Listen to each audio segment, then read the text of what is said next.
திருச்செந்தூர் முருகன் ஆசியோடு நவகிரகங்களையும் பஞ்சபூதங்களையும் வணங்கி என் முன்னோர்களின் ஆசியோடு இந்த வெண்மரமா அகாடமிக் நடத்தும் தொழில்முறை வாஸ்து வகுப்பில் கலந்து கொண்ட அனைத்து நண்பர்களையும் வெண்மர அகாடமிக் சார்பாக வருக வருக நான் அன்புடன் வரவேற்கிறேன்.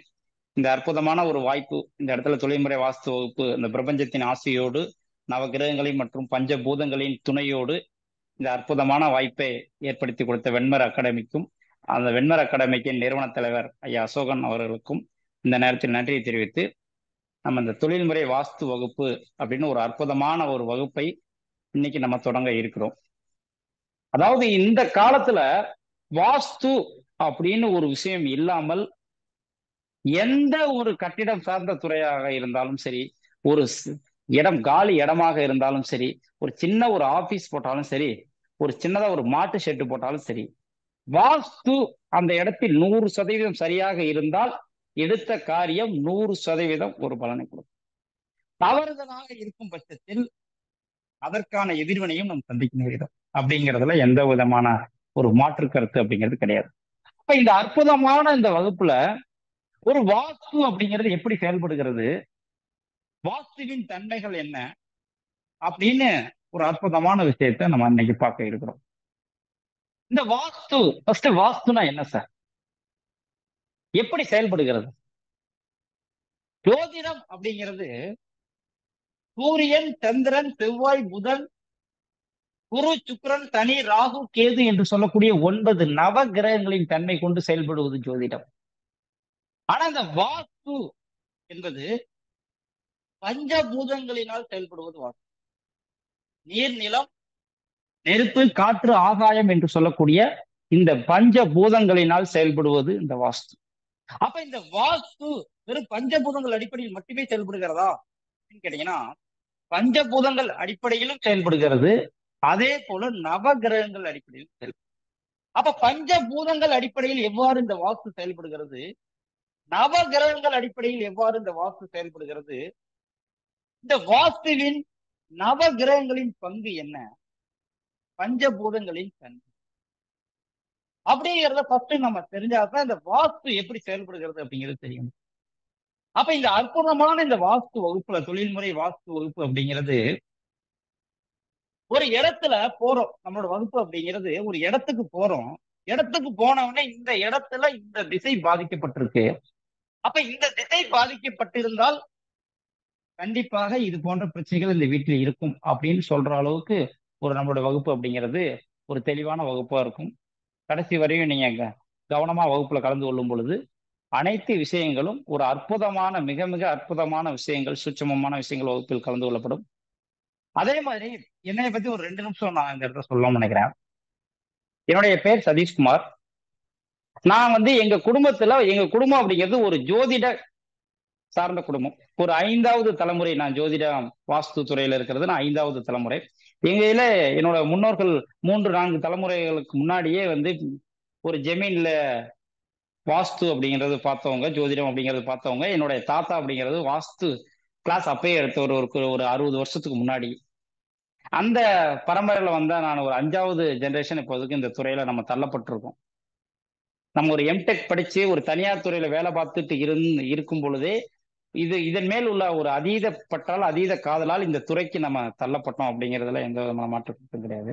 அப்ப இந்த என்னுடைய முன்னோர்கள் எனக்கு கொடுக்குற தகவலே இந்த துறையில ஒரு வாஸ்து அப்படிங்கிற ஒரு துறையில அதில் உள்ள உண்மைத்தன்மைகளை ஆராய்ஞ்சு சில விஷயங்களை இந்த பிரபஞ்சம் அப்படிங்கிறது தந்துகிட்டே இருக்கு. இதை நம்ம வகுப்புகள் ரீதியா எல்லா பேத்துக்கும் நம்ம கொடுக்கணும் அப்படின்னு ஆசைப்படுறோம், வேற ஒண்ணும் இல்லை. அப்ப இந்த தொழில்முறை வாஸ்து வகுப்பு அப்படிங்கிற வகுப்புல நவ கிரகங்கள் மற்றும் பஞ்சபூதங்களின் அடிப்படையில் செயல்படுவது வாஸ்து அப்படின்னு இப்பதான் சொன்னோம். அப்ப ஃபர்ஸ்ட் இந்த வாஸ்து அப்படின்னா என்னன்னா, இந்த பிரபஞ்சத்திற்கு உட்பட்டது இந்த பஞ்சபூதங்கள் மற்றும் நவ கிரகங்கள். இந்த பிரபஞ்சம் அப்படின்னா என்ன? இந்த பிரபஞ்சம் அப்படிங்கிறது இந்த பூமி தான் பிரபஞ்சம். இந்த பூமி எப்படி இருக்கிறது அதை பொறுத்து இந்த வாஸ்துவோடைய தன்மை அப்படிங்கிறது ஃபர்ஸ்ட். எப்படின்னா, இந்த வாஸ்து அப்படிங்கிறது நமக்கு பேசுறதுக்கு முன்னாடி நமக்கு எல்லாத்துக்கும் என்ன தெரியணும் அப்படின்னா, திசைகள் அப்படிங்கிறது தெரியணும். திசைகள் தெரியாமல் ஒரு வாஸ்து அப்படிங்கிறது கண்டிப்பா நம்மளால பார்க்கவும் முடியாது, சொல்லவும் முடியாது. இந்த விஷயத்த எல்லா பேத்துக்குமே தெரியும். அப்ப திசை அப்படிங்கிறது என்ன அப்படின்னா, எப்பயுமே வாஸ்துல நம்ம சைட்ல திசை அப்படிங்கிறத நம்ம நோட் பண்ணிக்கணும். மேல இருக்க திசை வடக்கு திசை, கீழே இருக்க திசை தெற்கு திசை, இந்த ரைட் சைடு இருக்க திசை கிழக்கு, இது மேற்கு. இதுல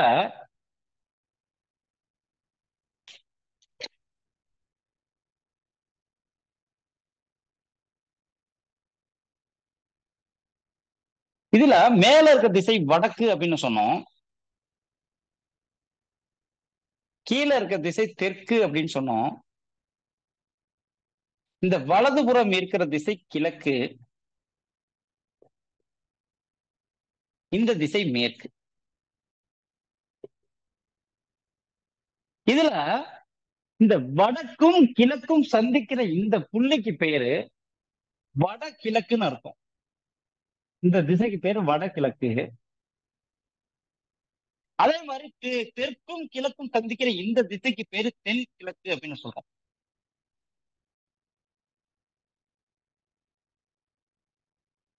தெற்கும் மேற்கும் சந்திக்கிற இந்த திசைக்கு பேரு தென்மேற்கு. அதே மாதிரி மேற்கும் வடக்கும் சந்திக்கிற இந்த திசைக்கு பேரு வடமேற்கு. இப்படி 8 திசைகள் அப்படிங்கிறது இருக்கு அப்படிங்கிறது காமனா எல்லா பேத்துக்குமே உங்களுக்கு தெரியும். 100% எல்லா பேத்துக்குமே இந்த திசைகள் அப்படிங்கிறது தெரியும். அடுத்து பாத்தீங்கன்னா இந்த வடக்கும் கிழக்கும் சந்திக்கிற இந்த வடகிழக்கு திசையை தான் நம்ம ஈசானிய மூலை அப்படின்னு நம்ம சொல்றோம்.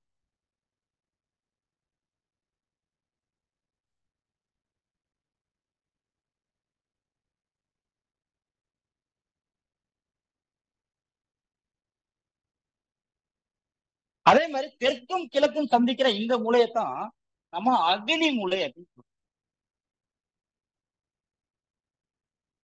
அதே மாதிரி தெற்கும் மேற்கும் சந்திக்கிற இந்த திசைய நம்ம நிருதி மூலை அப்படின்னு சொல்றோம். இந்த மேற்கும் வடக்கும் சந்திக்கிற இந்த மூலைய நம்ம வாயு மூலை அப்படின்னு. இதுல பாத்தீங்கன்னா ஒரு முக்கியமான விஷயம் அப்படிங்கிறது என்னன்னா, இந்த 4 திசைகள் அப்படிங்கிறது நம்ம போட்டிருக்கோம். அதுல உள்ள 2 திசைகள் இணையற இடத்த வடகிழக்கு, தென்கிழக்கு, தென்மேற்கு மற்றும் வடமேற்குன்னு 8 திசைகளா பிரிச்சு. இந்த பிரபஞ்சம், இந்த பூமி அப்படிங்கிறது எப்படி இருக்குன்னு கேட்டீங்கன்னா,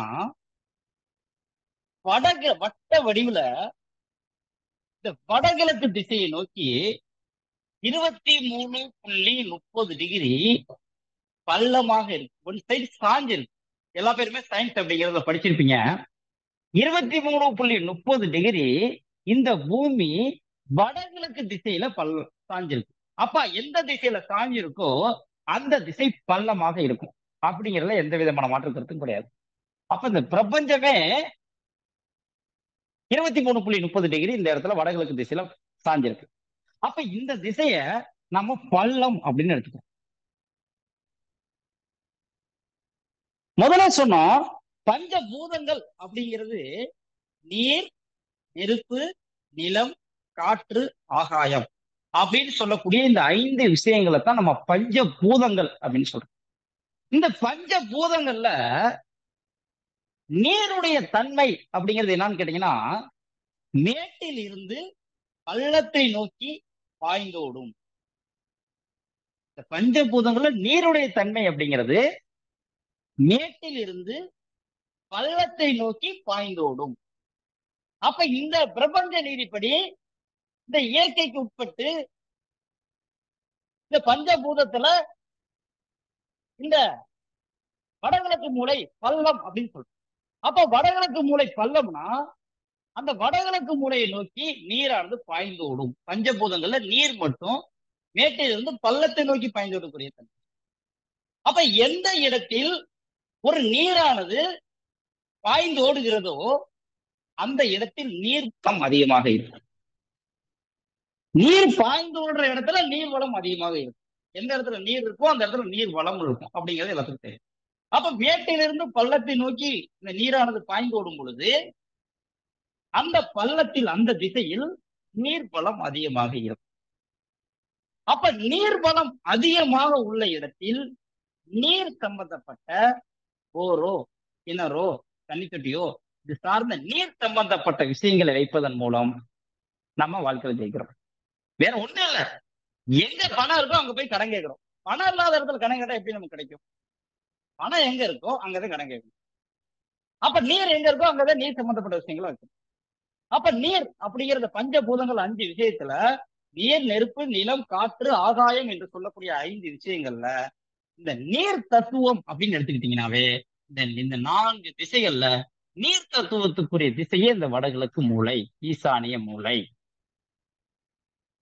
அதனாலதான் வடகிழக்கு மூலையில போரை போடுங்க, வடகிழக்கு மூலையில கிணறு வெட்டுங்க, வடகிழக்கு மூலையில தண்ணி கட்டி வைங்க, அதிகமா வடகிழக்கு மூலையில நீரை புழங்குங்கன்னு சொல்றது பஞ்சபூதங்கள் இயற்கை பிரபஞ்ச நீதிக்கு உட்பட்ட ஒரு விஷயத்தை செய்வது அப்படின்றப்ப நம்ம வாழ்க்கையில ஈஸியா செய்யும். வாஸ்து ரீதியா தவறுதலாக செய்யும் பொழுது, இயற்கைக்கு முரணான ஒரு விஷயத்தை செய்யும் பொழுது மிகப்பெரிய ஒரு பிரச்சனையை நம்ம சந்திக்க நேரிடுகிறோம்.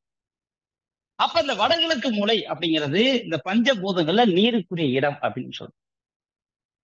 அதே மாதிரி மேடான பகுதி, ஒரு இடத்தில் மேடான பகுதி அப்படிங்கிறது நிலத்துக்குரிய பகுதி. எப்படி பள்ளமான பகுதி நீர் இருக்குமோ, இந்த மேடான பகுதி அப்படிங்கிறது நிலத்துக்குரிய பகுதி. ஏன்னா நம்ம வீடு கட்டி ஒரு இடத்துல குடியிருக்கணும்னா நம்ம மேட்டுல தான் குடியிருக்கணும்.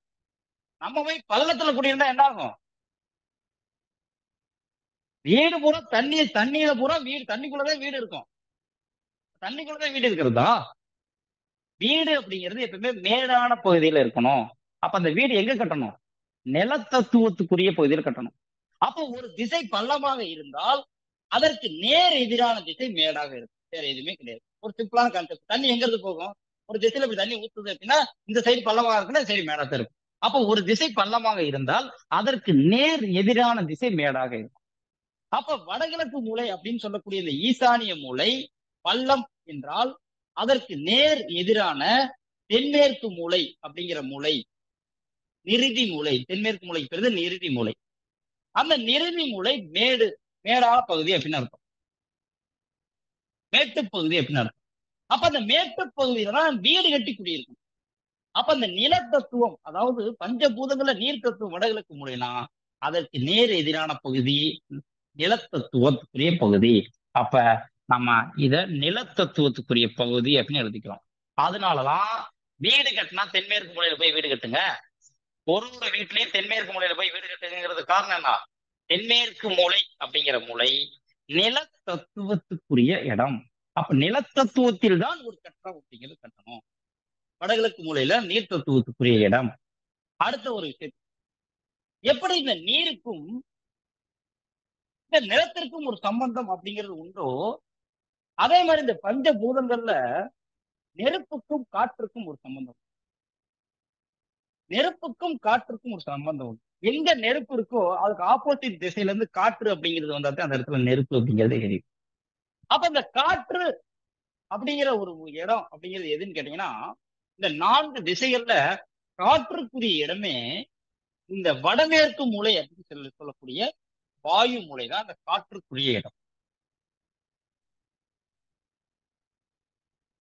அதற்கு நேர் எதிரான இந்த தென்கிழக்கு மூலை அப்படின்னு சொல்லக்கூடிய அக்னி மூலை தான் பஞ்சபூதங்கள்ல நெருப்பு தத்துவத்துக்குரிய இடம். அப்ப இந்த விஷயத்தை நம்ம பார்த்திருக்கோம். நீருக்குரிய இடம் எது, நெருப்புக்குரிய இடம் எது, நிலத்துக்குரிய இடம் எது, காற்றுக்குரிய இடம் எது அப்படின்னு பார்த்திருக்கோம். இன்னொரு விஷயம் நமக்கு தோணும், பஞ்சபூதங்கள்ல மொத்தம் 5 பூதங்கள் இருக்கு, நம்ம 4 விஷயங்களை 4 மூலைகளுக்கும் கொடுத்துட்டோம். அப்ப இந்த ஆகாயத்துக்குரிய வேலை என்ன சார்? ஆகாயம் அப்படிங்கிறது எங்க செயல்படுகிறது? ஆகாயத்துடைய தன்மை என்ன? எப்ப யோசிச்சு பார்த்துக்கோமா? இந்த ஆகாயம் அப்படின்னா ஃபர்ஸ்ட் என்ன அப்படின்னு அர்த்தம்னா, இந்த 4 பூதங்களுக்கும் தலைவன் ஆகாயம். ஒரு விஷயத்தை தெளிவா புரிஞ்சுக்குங்க. பஞ்சபூதங்கள் சொல்லக்கூடிய நீர், நெருப்பு, நிலம், காற்று, ஆகாயம் சொல்லக்கூடிய அந்த 5 விஷயங்கள்ல இந்த ஆகாயம் அப்படிங்கறதுதான் இந்த மிச்சம் இருக்கிற 4 பஞ்சபூதங்களுக்கும் தலைவன் அப்படிங்கிறது ஆகாயம். அப்ப இந்த ஆகாயம் அப்படிங்கிறது வீட்டுக்கு வெளியில இருந்து இதே போன்ற பஞ்சபூதங்களினால வீட்டுக்கு வெளியில இருந்து எந்த ஒரு பிரச்சனையும் வீட்டுக்குள்ள வராம பார்த்துக்கிறதுக்குரிய வேலை தான் ஆகாய தத்துவத்துக்குரிய வேலை. எப்படி நாட்டுக்கு ராணுவம் அப்படிங்கிறது ஒரு நம்ம நாட்டை பாதுகாக்குதோ அதே போல வீட்டுக்கு இந்த ஆகாய தத்துவம் தான் நம்ம வாஸ்து ரீதியான பாதுகாப்பை கொடுக்குது பஞ்சபூத தத்துவ அடிப்படையில. எப்படி அப்படின்னு கேட்டீங்கன்னா, உங்களுக்கு ஒரு சின்ன ஒரு விளக்கம் சொன்னா இந்த ஆகாய தத்துவத்துக்குரிய பகுதி புரியும் நினைக்கிறேன்.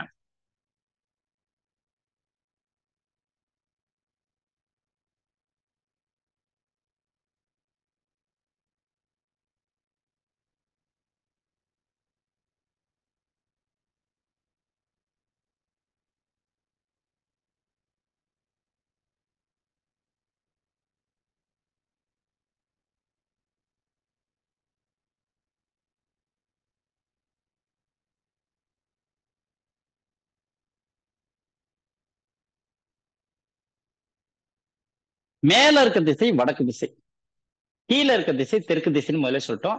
இது கிழக்கு திசை, இது மேற்கு திசை. இதுல பாருங்க, மொத்தம் 4 பிளாட் இருக்கு. Flat number 1, flat number 2, flat number 3, flat number 4.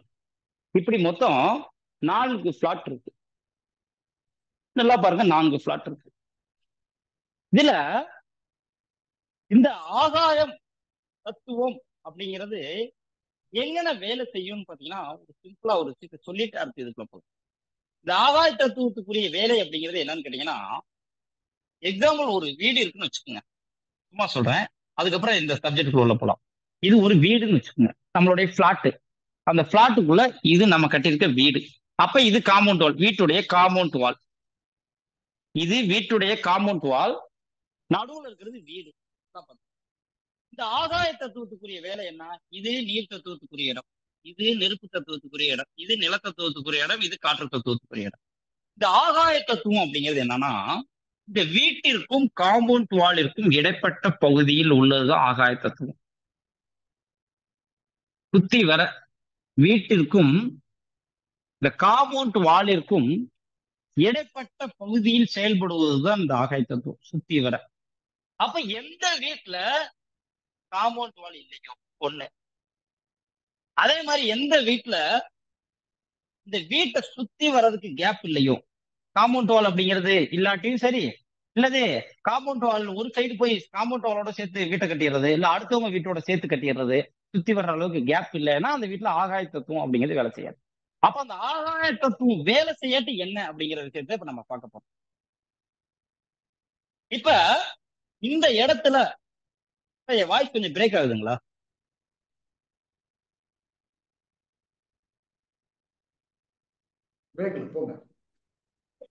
இல்ல சார், கண்டினியூ பண்ணுங்க. ஓகே சார், நன்றி நன்றி.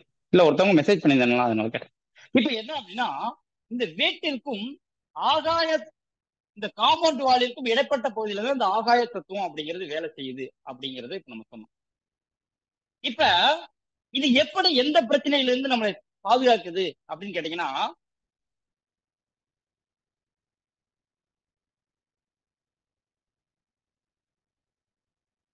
முதல்ல சொன்ன மாதிரி மொத்தம் 4 பிளாட். இது இது 2ஆம் நம்பர் பிளாட், இது 3ஆம் நம்பர் பிளாட், இது 4ஆம் நம்பர் பிளாட். மொத்தம் 4 பிளாட் இப்படி வரிசையா இருக்கு. இதுல இந்த 2ஆம் நம்பர் பிளாட்டுக்காரவங்க இப்படி ஒரு வீடு கட்டிட்டாங்க. அடுத்து 3ஆம் நம்பர் பிளாட்டுக்காரவங்களும் இப்படி ஒரு வீடு அப்படிங்கிறது கட்டிட்டாங்க. ஒரு எக்ஸாம்பிள் சொல்றேன்.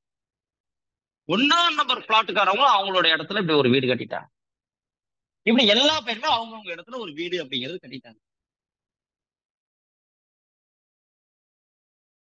அப்படிங்கிறது இல்ல. ஃபர்ஸ்ட் எந்த வீட்லயும் காம்பவுண்ட் வால் இல்ல, வீடு மட்டும் கட்டியிருக்காங்க. எல்லா இடத்துலயும் வீடு கட்டிட்டாங்க, காம்பவுண்ட் வால் இல்ல. இப்ப ஆகாய தத்துவம் என்ன பிரச்சனையை கொடுக்குது அப்படிங்கறத இந்த இடத்துல சொல்ல போறோம். இப்ப பாத்தீங்கன்னா நம்ம என்ன சொல்லியிருக்கோம், நீர் தத்துவத்துக்குரிய இடத்தில் ஒரு இடத்துல போர் போட்டிருக்கோம் அப்படின்னு ஒரு கான்செப்ட் நம்ம சொல்லியிருக்கோம். நீர் தத்துவத்துக்குரிய இடத்துல போர் போடணும்னு சொல்லியிருக்கோம். அப்ப நீர் தத்துவத்துக்குரிய இடம் எது அப்படின்னு கேட்டீங்கன்னா, வடகிழக்கு மூலை அப்படின்னு நம்ம சொல்லிட்டோம். அப்ப இதுல பாருங்க, இந்த வீட்டுக்காரவங்களுக்கு இது வடகிழக்கு மூலை, அப்ப இங்க போரை போடுறாங்க. இந்த வீட்டுக்காரவங்களுக்கு இது வடகிழக்கு மூலை, இங்க போரை போடுறாங்க. இந்த வீட்டுக்காரவங்களுக்கு இது வடகிழக்கு மூலை, அவங்க இங்க போரை போடுறாங்க. இந்த வீட்டுக்காரவங்களுக்கு இது வடகிழக்கு மூலை, இங்க போரை போடுறாங்க. இதுல ஒரே ஒரு விஷயம் நல்லா தெளிவா நோட் பண்ணுங்க. ஒன்னாம் நம்பர் பிளாட்காரவங்க இருக்காங்க. அவங்க வடகிழக்கு மூலை சரியா போற போட்டாங்க. ஆனா 2ஆம் நம்பர் பிளாட்காரவங்களும் அவங்களுடைய வடகிழக்கு மூலையான ஈசானிய மூலையில போற போட்டாங்க. ஏன்னா இதே வடகிழக்கு மூலை, வடக்கும் கிழக்கும் சந்திக்கிற பகுதி எல்லாத்துக்கும். இதுல பாருங்க, இந்த 2ஆம் நம்பர் பிளாட்காரவங்க போட்டிருக்க இந்த போரு 1ஆம் நம்பர் பிளாட்காரவங்களுக்கு வாயு மூலை. எல்லாம் தெளிவா பாருங்க. 1ஆம் நம்பர் பிளாட்காரவங்களுக்கு இந்த 2ஆம் நம்பர் காரவங்க போட்டிருக்க போர் அப்படிங்கிறது வாயு மூலை. அப்ப நம்ம வந்து சார் இப்ப வந்து பக்கத்து வீட்டுல போறதுக்கு போர் வந்து நம்ம வீட்டுல பிரச்சனை கொடுக்குது அப்படின்னா அதை போய் நம்ம மூட முடியுமா சார்? இப்ப நம்ம வீட்டுல ஒரு போர் தப்பா போட்டோம், பிரச்சனை கொடுக்குது, வாழ்க்கையில சந்தோஷம் தான் முக்கியம், போரை க்ளோஸ் பண்ணிடுவோம் அப்படின்னு க்ளோஸ் பண்ணலாம். அதே பக்கத்து வீட்டுக்காரவங்க போட்டிருக்க போரை நம்ம எப்படி சார் க்ளோஸ் பண்றது? இதற்கான் இந்த காம்பவுண்ட் வால் அப்படிங்கிறது வீட்டை சுத்தி அமைக்கிறப்ப இந்த ஆகாய தத்துவம் அப்படிங்கிறது வீட்டிற்கும் காம்பவுண்ட் வாலிற்கும் இடைப்பட்ட பகுதி அப்படிங்கறத செயல்பட்டு இந்த பக்கத்துல இருக்கிற போர், பக்கத்துல இருக்கிற, நான் எக்ஸாம்பிளுக்கு மட்டும்தான் இந்த போர் அப்படிங்கறத பேசுறதுனால போர்னு சொன்னோம். வேற எதா இருந்தாலும் சரி, செப்டிக் டேங்கா இருந்தாலும் சரி, பாத்ரூமா இருந்தாலும் சரி, பக்கத்து வீட்டுல இருக்கிறது பிரச்சனை நம்ம கண்டிப்பா இருக்கும். அப்ப அல்லது நம்மளோட இடத்துல நம்ம தவறுதலா போற போட்டிருப்போம், ஒரு தோட்டத்துல கூட இருக்கும், வேற ஈசானிய மூலை தவிர வேற இடத்துல நம்ம போற போட்டிருப்போம். அப்ப அந்த இடத்துல காம்பவுண்ட் வால் அப்படிங்கிறது நம்ம வீட்டுக்கு அமைக்கலைன்னா அந்த போர்னால, அந்த கிணறுனால நமக்கு கண்டிப்பா ஒரு மிகப்பெரிய ஒரு பாதிப்பு இருக்கு. இது வந்து நம்ம போரு கிணறு ஏன் திருப்பி திருப்பி நான் சொல்றேன்னா அதை மட்டும் தான் நம்ம பேசியிருக்கோம். மிச்ச விஷயங்களை பத்தி எதுவுமே பேசல வாஸ்து ரீதியா. ஒரு பேசிக்கா போரை பத்தி பேசுறதுனால இந்த போர்னால பாதிப்பு அப்படின்னு சொல்றேன்.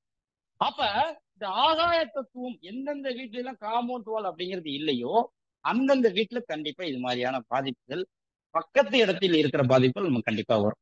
வீட்டை கட்டிட்டோம், காம்பவுண்ட் வாலை கட்டிட்டோம், அந்த ஆகாய தத்துவம் அப்படிங்கிறது அந்த இடத்துல வேலை. இதுதான் ஆகாய தத்துவத்துக்குரிய தன்மையே இதுதான். ஒவ்வொரு நீர் தத்துவம் நீருக்குரிய தன்மை, நிலத்தத்துவம் இடத்துக்குரிய தன்மை, நெருப்பு தத்துவம் நெருப்புக்குரிய தன்மை, காற்று தத்துவம் காற்றுக்குரிய தன்மை. ஆனா இந்த ஆகாய தத்துவத்துடைய பணி என்ன? இந்த 4 தத்துவத்தையும், நீர் நெருப்பு நிலம் காற்று என்கிற 4 பஞ்ச பூதங்களையும் தனக்குள் உள்வாங்கி கொண்டு வெளியிலிருந்து வர்ற பிரச்சனையில இருந்து தடுக்கிறதே இதோட வேலை, வேற ஒண்ணுமே கிடையாது. அப்ப காம்பவுண்ட் வால் மட்டும்தான் அமைக்கணுமா? கம்பி வேலி போட்டா நமக்கு காம்பவுண்ட் வாலா, தகர சீட்டு வச்சு அமைச்சா காம்பவுண்ட் வாலா? அப்படிலாம் கிடையாது. காம்பவுண்ட் வால்னா செவுரு இருக்கணும். ஏன்னா இந்த பஞ்சபூதங்களான நீர் நெருப்பு காற்று அப்படிங்கிற 3 விஷயத்தை எடுத்துக்கிட்டோம்னு வச்சுக்கோங்க. இந்த பக்கம் நீர் அப்படிங்கறது ஊத்துனா அந்த சைடு வரக்கூடாது, இந்த சைடு நெருப்பை ஃபயர் பண்ணோம்னா அந்த சைடு வரக்கூடாது, இந்த சைடு காத்தை பிரஸ் பண்ணோம்னா அந்த சைடு வரக்கூடாது. அதுதான் காம்பவுண்ட் வால். அப்பதான் அந்த அந்த பிரச்சனை அப்படிங்கிறது நமக்கு வராம இருக்கும். நம்ம சும்மா ஒரு கம்பி வேலி போட்டுட்டோம், ஒரு சும்மா மரப்பு மாதிரி ஒண்ணு வச்சிட்டோம், நமக்கு பிரச்சனையை கொடுக்காது அப்படின்னா கண்டிப்பா பிரச்சனையை கொடுக்கும். அப்ப ஒரு இடத்தில் இந்த ஆகாய தத்துவத்துக்குரிய வேலை அப்படிங்கிறது மிக மிக மிக மிக முக்கியமான வேலை. அப்போ ஒரு வீட்டிற்கு காம்பவுண்ட் வால் அப்படிங்கிறது இருந்தா தான் இந்த 5 பூதங்களும் சரியாக வீட்டுல செயல்படும். அப்ப இந்த பஞ்ச பூதங்களான 5 விஷயங்களும் செயல்பட்டா தான் இந்த வாஸ்து ரீதியான விஷயங்களை நம்ம வந்து ஒரு இயற்கையா நம்ம அனுபவிக்க முடியும், ஒரு சுபிட்சமான வாழ்க்கை அப்படிங்கிறது நம்ம பெற முடியும். ஃபர்ஸ்ட் இதுதான் ஆகாய தத்துவத்துக்குரிய வேலை. அடுத்து இந்த வாஸ்து ரீதியா முதலே சொன்னோம், இந்த வாஸ்து அப்படிங்கிறது நவகிரகங்கள் மற்றும் பஞ்சபூதங்களின் அடிப்படையில் செயல்படுவது வாஸ்து. வெறுமன பஞ்சபூதங்கள் அடிப்படையில் மட்டும் செயல்படுவது வாஸ்து. பஞ்சபூதங்கள் மற்றும் நவகிரகங்களின் அடிப்படையில் செயல்படுவது. அது ஏன் அப்படின்னு உங்களுக்கு ஒரு 5 மினிட்ஸ் இந்த வகுப்பு முடிஞ்சவனே புரியும். ஃபர்ஸ்ட் பாத்தீங்கன்னா நம்ம முதல்ல சொன்னோம், இந்த மேல இருக்க திசை இதற்கு பேர் வடக்கு அப்படின்னு சொன்னோம், கீழே இருக்க திசை தெற்கு அப்படின்னு சொன்னோம், இந்த திசை கிழக்கு அப்படின்னு சொன்னோம், இந்த திசை மேற்கு அப்படின்னு சொன்னோம். அதே மாதிரி வடக்கும் கிழக்கும் சந்திக்கிற இந்த மூலைக்கு பேரு வடகிழக்கு அப்படின்னு சொன்னோம். தெற்கும் கிழக்கும் சந்திக்கிற இந்த மூலைக்கு பேர் தென் கிழக்கு அப்படின்னு சொன்னோம். தெற்கும் மேற்கும் சந்திக்கிற இந்த மூலைக்கு பேர் தென் மேற்கு அப்படின்னு சொன்னோம். மேற்கும் வடக்கும் சந்திக்கிற இந்த மூலைக்கு பேர் வடமேற்கு அப்படின்னு சொன்னோம். இப்ப இந்த 8 திசைகள் முதலே சொன்னோம். இதுல இந்த வடகிழக்கு மூலையை நம்ம ஈசானிய மூலை அப்படின்னு சொன்னோம். அதே மாதிரி கிழக்கும் தெற்கும் சந்திக்கிற இந்த மூலைய தென்கிழக்கு மூலைய அக்னி மூலை அப்படின்னு சொன்னோம். தெற்கும் மேற்கும் சந்திக்கிற இந்த மூலைய நம்ம நிருதி மூலை அப்படின்னு சொன்னோம். சில ஊர்ல கன்னி மூலைன்னு சொல்லுவாங்க, சில ஊர்ல குபேர மூலைன்னு சொல்லுவாங்க. இந்த மேற்கும் வடக்கும் சந்திக்கிற இந்த மூலைய நம்ம வாயு மூலைன்னு சொன்னோம். இதுல பாத்தீங்கன்னா மொத்தம் இந்த 8 திசைகள்ல இந்த நவ கிரகங்கள் அப்படிங்கிறது இதுல எப்படி செயல்படுகிறது, ஒரு வாஸ்துல நவ கிரகங்கள்னால் பயன் என்ன?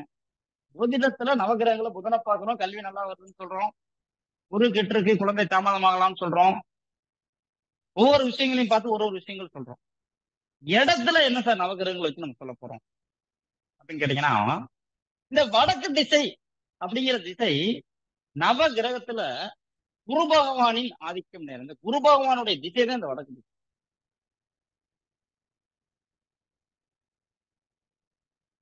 அதே மாதிரி இந்த வடகிழக்கு மூலையான ஈசானிய மூலை அப்படிங்கிறது புதனுடைய ஆதிக்கம் நிறைந்த இடம்.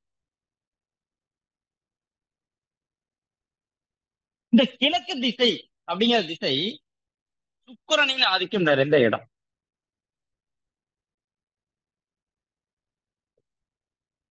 இந்த தென்கிழக்கு மூலையான அக்னி மூலை என்பது சந்திரனின் ஆதிக்கம் நிறைந்த இடம்.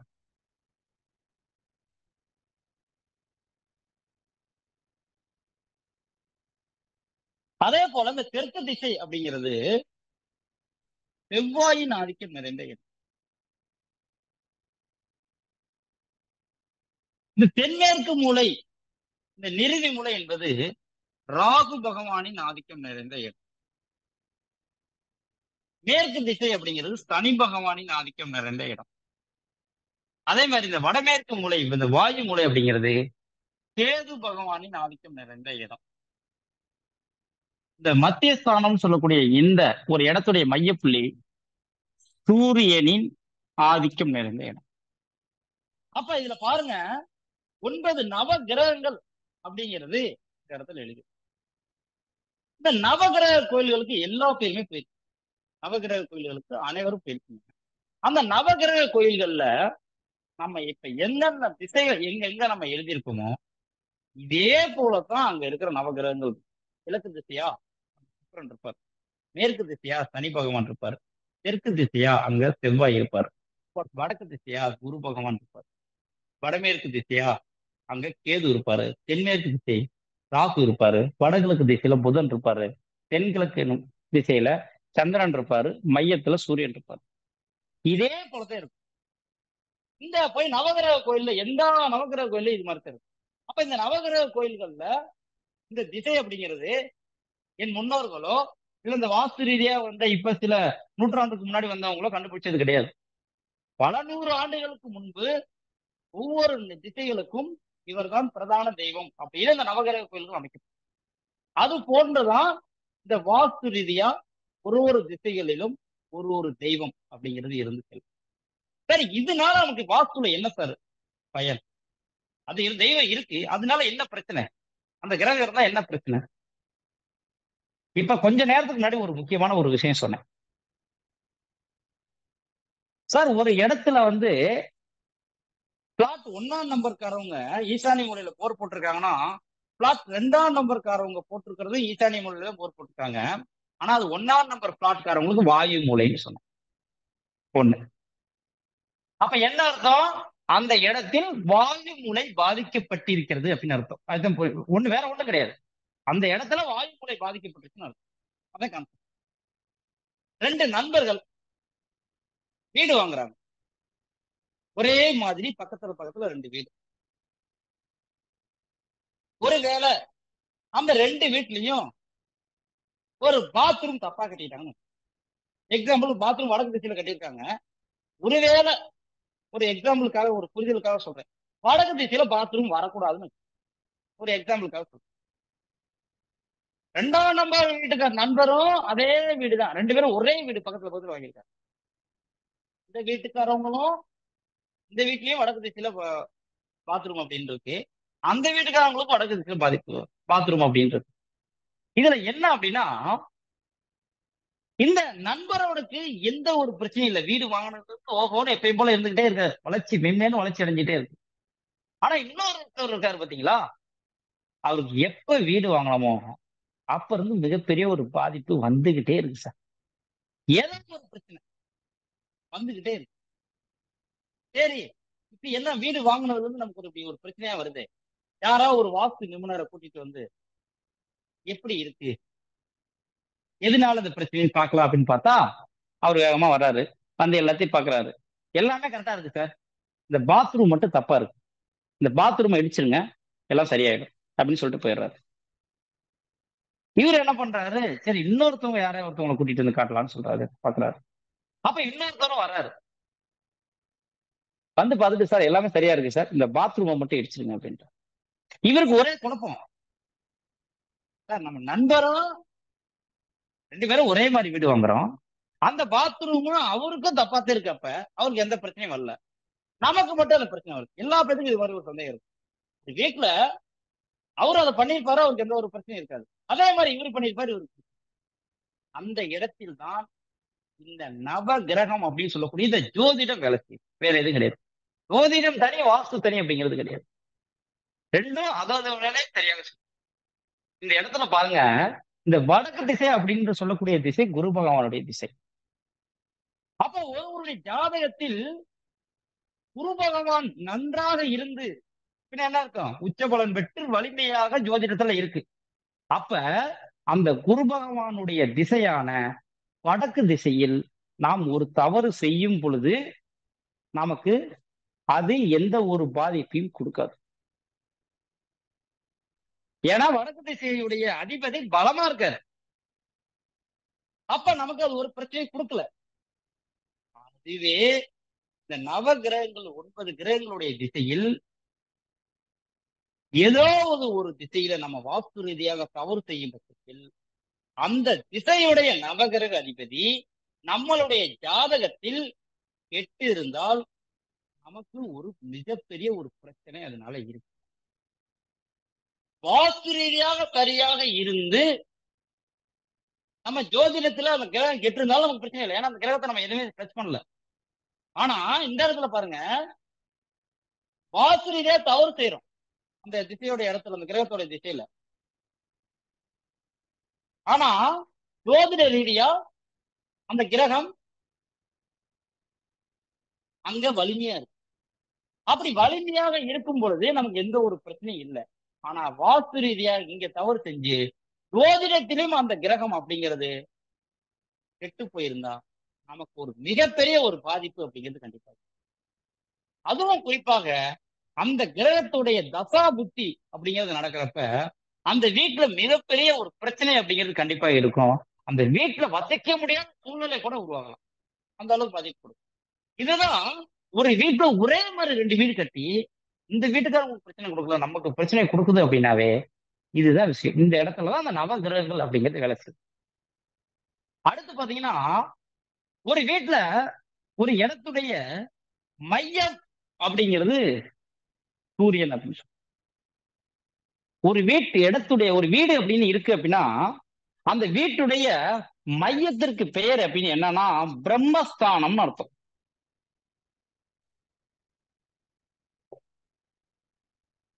ஒரு இடத்துடைய அல்லது வீட்டுடைய மையம் அப்படின்னா பிரம்மஸ்தானம் அர்த்தம். அந்த இடத்துடைய பிரம்மஸ்தானம் அர்த்தம். இது எப்படி கண்டுபிடிப்பது அப்படின்னா, இது ஒரு வீடுன்னு வச்சுக்கோங்க. சுத்தி வர ஒரு வீடு, இது ஃபுல்லா ஒரு வீடு. இதுல இந்த வடகிழக்கு மூலையில இருந்து இந்த தென்மேற்கு மூலைக்கு ஒரு நேர்கோடு அப்படின்னு இப்படி வரையறீங்க. அதே மாதிரி தென்கிழக்கு திசையிலிருந்து வடமேற்கு திசையான அந்த வாயு மூலைக்கு ஒரு நேர்கோடு அப்படின்னு இப்படி வரையறீங்க. இது ரெண்டும் சந்திக்கும் இந்த புள்ளிக்கு பெயர் தான் பிரம்மஸ்தானம் அப்படின்னா. அந்த பிரம்மஸ்தானத்தின் அதிபதி சூரிய பகவான். பிரம்மஸ்தானத்தின் அதிபதி சூரிய பகவான். அப்போ ஒரு இடத்தில் இந்த பிரம்மஸ்தானம் மட்டும் பாதிக்கப்பட்டிருக்குன்னு வச்சுங்களேன். ஏன்னா அந்த வாஸ்து ரீதியா நம்ம தொழில்முறை வாஸ்து அப்படின்னு ஒரு சப்ஜெக்ட் நம்ம சொல்லிட்டு இருக்கோம். ஏன்னா சும்மா அது புரிதலுக்காக சொல்றது இல்ல, ஒரு தொழில்முறையா நம்ம பண்றதுக்காக அதை நம்ம பேசிட்டு இருக்கோம். அப்போ ஒரு வாஸ்து நிபுணரா ஒரு இடத்திற்கு நம்ம வாஸ்து பார்க்க போறோம் அப்படின்னாவே முதல் முதல் நம்ம பார்க்கக்கூடிய விஷயம் அந்த வீட்டுல பிரம்மஸ்தானம் பாதிக்கப்பட்டிருக்கா அப்படின்னு பார்க்கணும். ஏன் அப்படின்னு கேட்டீங்கன்னா, இந்த சூரியன் அப்படிங்கிற கிரகம் ஆத்ம கிரகம். அப்படின்னா உயிரை கொடுக்கக்கூடிய கிரகம் இந்த சூரியன், இந்த பிரம்மஸ்தானத்தின் அதிபதி. அப்ப இந்த பிரம்மஸ்தானம் அப்படிங்கிற இடம் அப்படிங்கிறது வீட்டுடைய மையப்புள்ளி அப்படிங்கிறது ஒரு வீட்டில் பாதிக்கப்பட்டுச்சுனாவே அந்த வீட்டுல உயிர் சம்பந்தப்பட்ட பாதிப்பு அப்படிங்கிறது கண்டிப்பா இருக்கும். வேற ஒரு பிரச்சனை இருக்காது. அதாவது ஒரு மூளையும் பாதிக்கப்படுகிறது, ஒரு திசை அப்படிங்கிறது பாதிக்கப்படுகிறது. அப்ப ஒரு திசைகளும் பாதிக்கப்படும் பொழுது அந்த திசைகள் ரீதியாக கடன் பிரச்சனையோ, திருமணம் சார்ந்த பிரச்சனைகளையோ, அல்லது நோய் நொடிகள் சார்ந்த பிரச்சனைகளையோ, அல்லது கோர்ட்டு வம்பு வழக்கு சண்டை சச்சரவு சார்ந்த விஷயங்களோ, அல்லது குடும்பத்தில் இருக்கிற ஒற்றுமை சார்ந்த இஷ்யூவோ, குழந்தை பிறப்பு சம்பந்தப்பட்ட பிரச்சனையோ அப்படிங்கிறது ஏற்படும் ஒரு இடத்துலயும். ஆனா இந்த பிரம்மஸ்தானம் மட்டும் பாதிக்கப்பட்டுச்சுன்னா வேற பாதிப்புல இருக்கவே இருக்காது. ஒன்லி ஒன், உயிர் பாதிப்பு. ஆத்ம கிரகம் சூரியன் அப்படிங்கிறது ஆத்ம கிரகம். அந்த ஆத்ம கிரகம் அப்படிங்கிற இடத்துல அந்த பிரம்மஸ்தானத்துல எந்தெந்த வீட்டுல பிரம்மஸ்தானங்களை பாதிக்கப்போ அங்க உயிர் சம்பந்தப்பட்ட பலி அப்படிங்கிறது அந்த வீடு கட்டி முடிக்கிறதுக்குள்ளே இருக்கும். அதிகபட்சம் வீடு கட்டி 6 மாசத்துக்குள்ள இருக்கும். சரி, யாருக்கு அந்த உயிர் பலி அப்படின்னா அந்த வீட்டுல இருக்க முதன்மையான ஆள். சூரியனா தந்தைன்னு இருக்கும். வீட்டுல இருக்க முதன்மையான நபர், அவருக்கு கண்டிப்பா உயிர் சம்பந்தப்பட்ட பாதிப்பு அப்படிங்கிறது. அந்த வீட்டை நிர்வகிக்கக்கூடிய நபர். அப்ப ஒருவேளை இது தந்தை அப்படிங்கிறது இறந்துடுறாரு, அடுத்த பாதிப்பு போயிடும் அப்படிலாம் கிடையாது. இந்த வீட்டை அடுத்த ஸ்டேஜ்ல நிர்வகிக்கூடியது யாரோ அவருக்கு அந்த பாதிப்பு. அப்ப மாற மாற அந்த விஷயத்துல அந்த இடத்துல பாதிப்பு வந்துகிட்டே இருக்கும் சரி செய்யற வரையும். வேற பாதிப்புலாம் இல்ல, உயிர் சம்பந்தப்பட்ட பலி கண்டிப்பா நடந்தே தீரும்.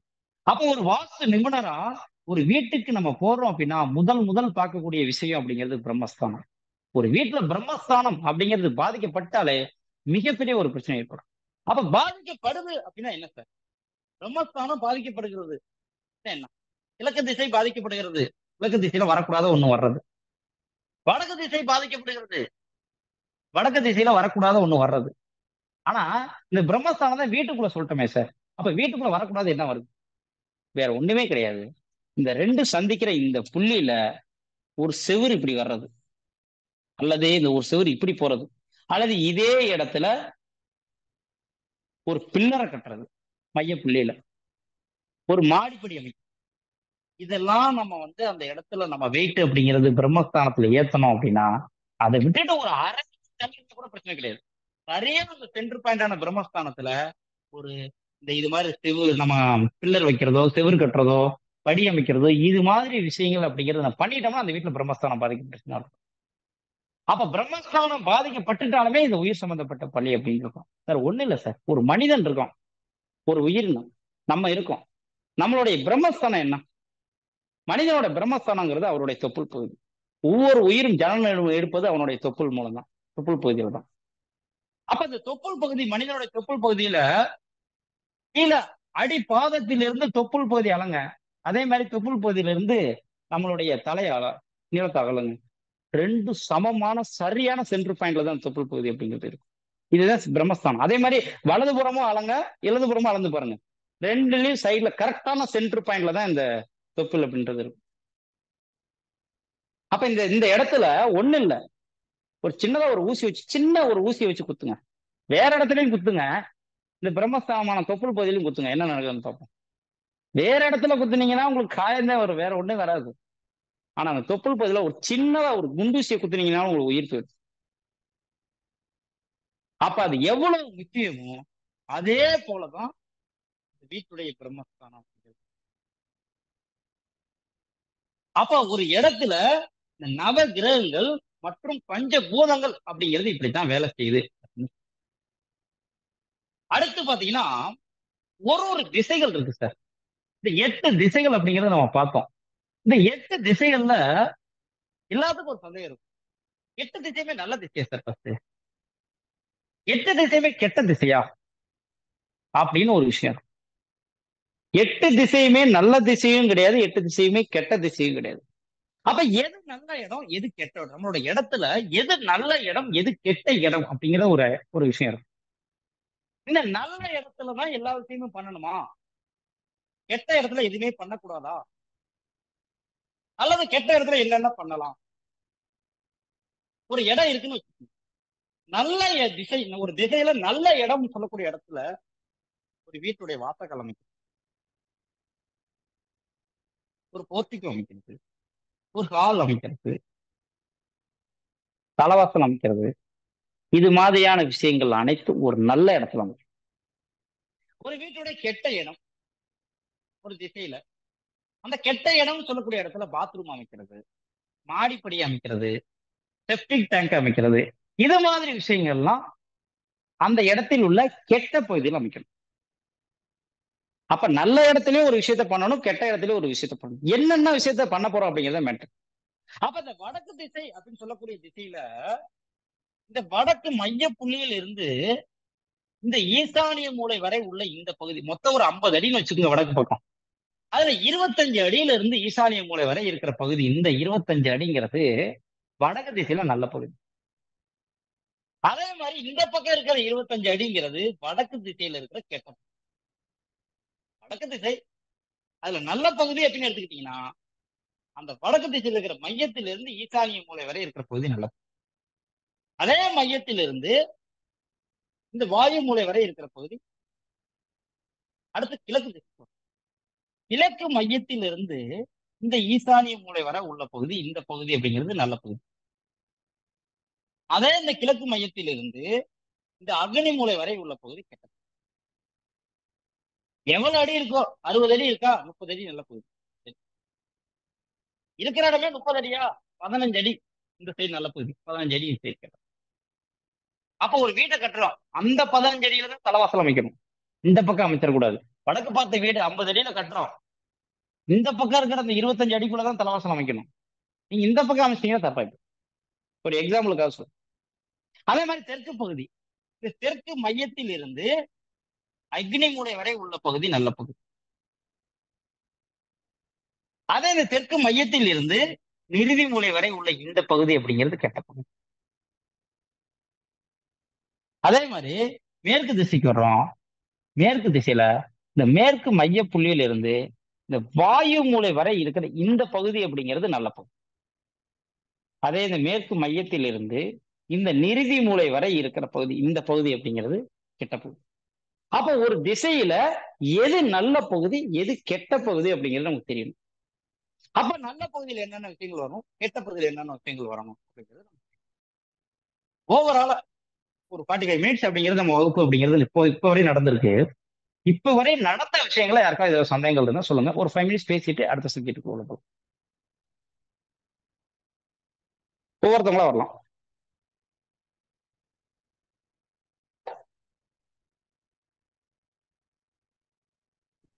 ஐயா ஒரு சந்தேகம் ஐயா.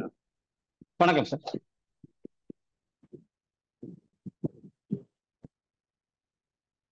ஐயா ஒரு சந்தேகம். பேசுங்க சார், பேசுங்க சார்.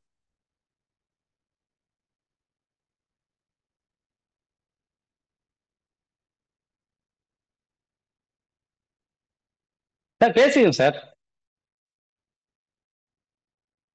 வேற யாராவது வாங்க. சார் வணக்கம், சண்முகநாதன். வணக்கம் சார். வணக்கம் சார். இப்ப நம்ம ஒரு வடக்கு பார்த்த வீடு வச்சுக்கோங்களா சார்? Okay sir. இப்ப நீங்க சொன்ன அந்த 25 அடி ரைட் சைட்ல இருக்கதா வடகிழக்கு சார்ந்து என்ட்ரன்ஸ் போட்டுக்கிறாங்க, எல்லாம் கரெக்ட். இந்த வடமேற்கு சைட்ல வந்து செப்டிக் டேங்க் போட்டுருக்காங்க, அதெல்லாம் கரெக்ட். இப்ப நம்ம வீட்டுல இருந்து வேஸ்ட் வாட்டர் வருது இல்லையா, பாத்ரூம் வாட்டரோ இல்ல கிச்சன் வாட்டரோ, அது வெளியில வருது இல்ல, இத வந்து நம்ம வீட்டுக்கு வெளியில இந்த காமன் காவா போகுது இல்லையா, பொது காவா, அங்க கொண்டு போய் நம்ம சேர்க்கிறது எந்த டைரக்ஷன்ல கொண்டு போய் சேர்க்கணும்?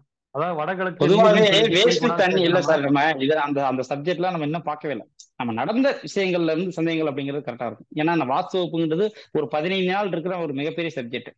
அதனால இப்ப இந்த நடந்த வகுப்புல இருந்து கேட்கலாம். அதனால சார் கேட்டனால இந்த விஷயத்த சொல்றோம். பொதுவாக தண்ணி அப்படிங்கிறது வேஸ்ட் தண்ணியா இருந்தாலும் சரி, அது மழை தண்ணியா இருந்தாலும் சரி, நல்ல தண்ணியா இருந்தாலும் சரி, வடக்கு மற்றும் கிழக்கு திசை நோக்கி தான் போகணும். வடக்கு பக்கம் காவா இருந்தாலும் சரி, வடக்கு மற்றும் கிழக்கு பார்த்து எங்க வேணாலும் போய்க்கோ, தப்பே கிடையாது. நம்ம பல்லவத்துக்காக வடக்கு வடக்கு. வணக்கம் வணக்கம் சார். வணக்கம் சார். வணக்கம். இப்போ பிரம்மஸ்தானம் சொல்லியிருக்கீங்க. Yes madam. அது மொத்த மனையோட 60 அடியில ஈக்குவலா 30 அடியில வரக்கூடாதுங்க சார் பிரம்மஸ்தானன்றது? 30 அடியில வரலாம், 30 அடியில வரலாம், தப்பு இல்ல. ஆனா இப்ப எக்ஸாம்பிள் இது மொத்தம் 60 அடின்னு வச்சுக்கோங்க. இந்த 30 அடியில இப்படி வருது. ஆனா இதோட இந்த பக்கம் 10 அடியிலே வருது. அப்ப பிரச்சனை கிடையாது. விஷயத்தை புரியுங்க. இந்த பக்கம் 60 அடி, இங்கிட்டு 30 அடி, இங்கிட்டு 30 அடி. ஆனா இடையில இருக்க 30 அடியில தான் செவுரு வருது. அப்படி வருது, இதோட நின்றுச்சு, இங்கிட்டு 10 அடியில நின்றுச்சு. அது தப்பு கிடையாது. ஒருவேளை இந்த பக்கம் நம்ம 50 அடினால இந்த பக்கம் 50 அடின்னு வச்சிருக்கோம்னு வச்சுக்கோங்க. இது 25 அடி வரை இப்படி வருதுன்னு வச்சுக்கோங்க. 25 அடியில சென்டர். அப்ப இந்த 25 இந்த 30 அடியிலே வர்ற செவுரு சந்திச்சா தானே பிரம்மஸ்தானத்துல பாதிக்கப்பட்டுச்சுன்னு அர்த்தம். இல்ல சுவர்ல சார் பீம். புரியுதுங்களா மேடம்? சார் பீம் வந்திருக்கு. பீம் பிரச்சனை இல்ல, மேல போறது பிரச்சனை இல்ல. Okay sir. ரூஃப்ல போறது பிரச்சனை இல்ல. நான் ஓகே சொல்றது தரையில. Okay, thank you sir. செவுரு வந்து மேல போய் ஜாயிண்ட் ஆகணும். Okay sir, thank you. செவுரு வர்றது. ஓகே, நன்றி. அடுத்து வாங்க. வணக்கம் சார். வணக்கம் ஐயா. வணக்கம் சார். பிரம்மஸ்தானம் வந்து பிரம்மஸ்தானம் பிளாட்டுக்கு பார்க்கணுமா பில்டிங் பார்க்கணுமா ஐயா? வீட்டுக்கு தான் சார் பார்க்கணும். நம்மளுடைய வீட்டு கட்டடம் அவுட்ரு டு அவுட்ரு கட்டடத்துக்கு தான் பார்க்கணும். பிளாட்டுக்கு கிடையாது.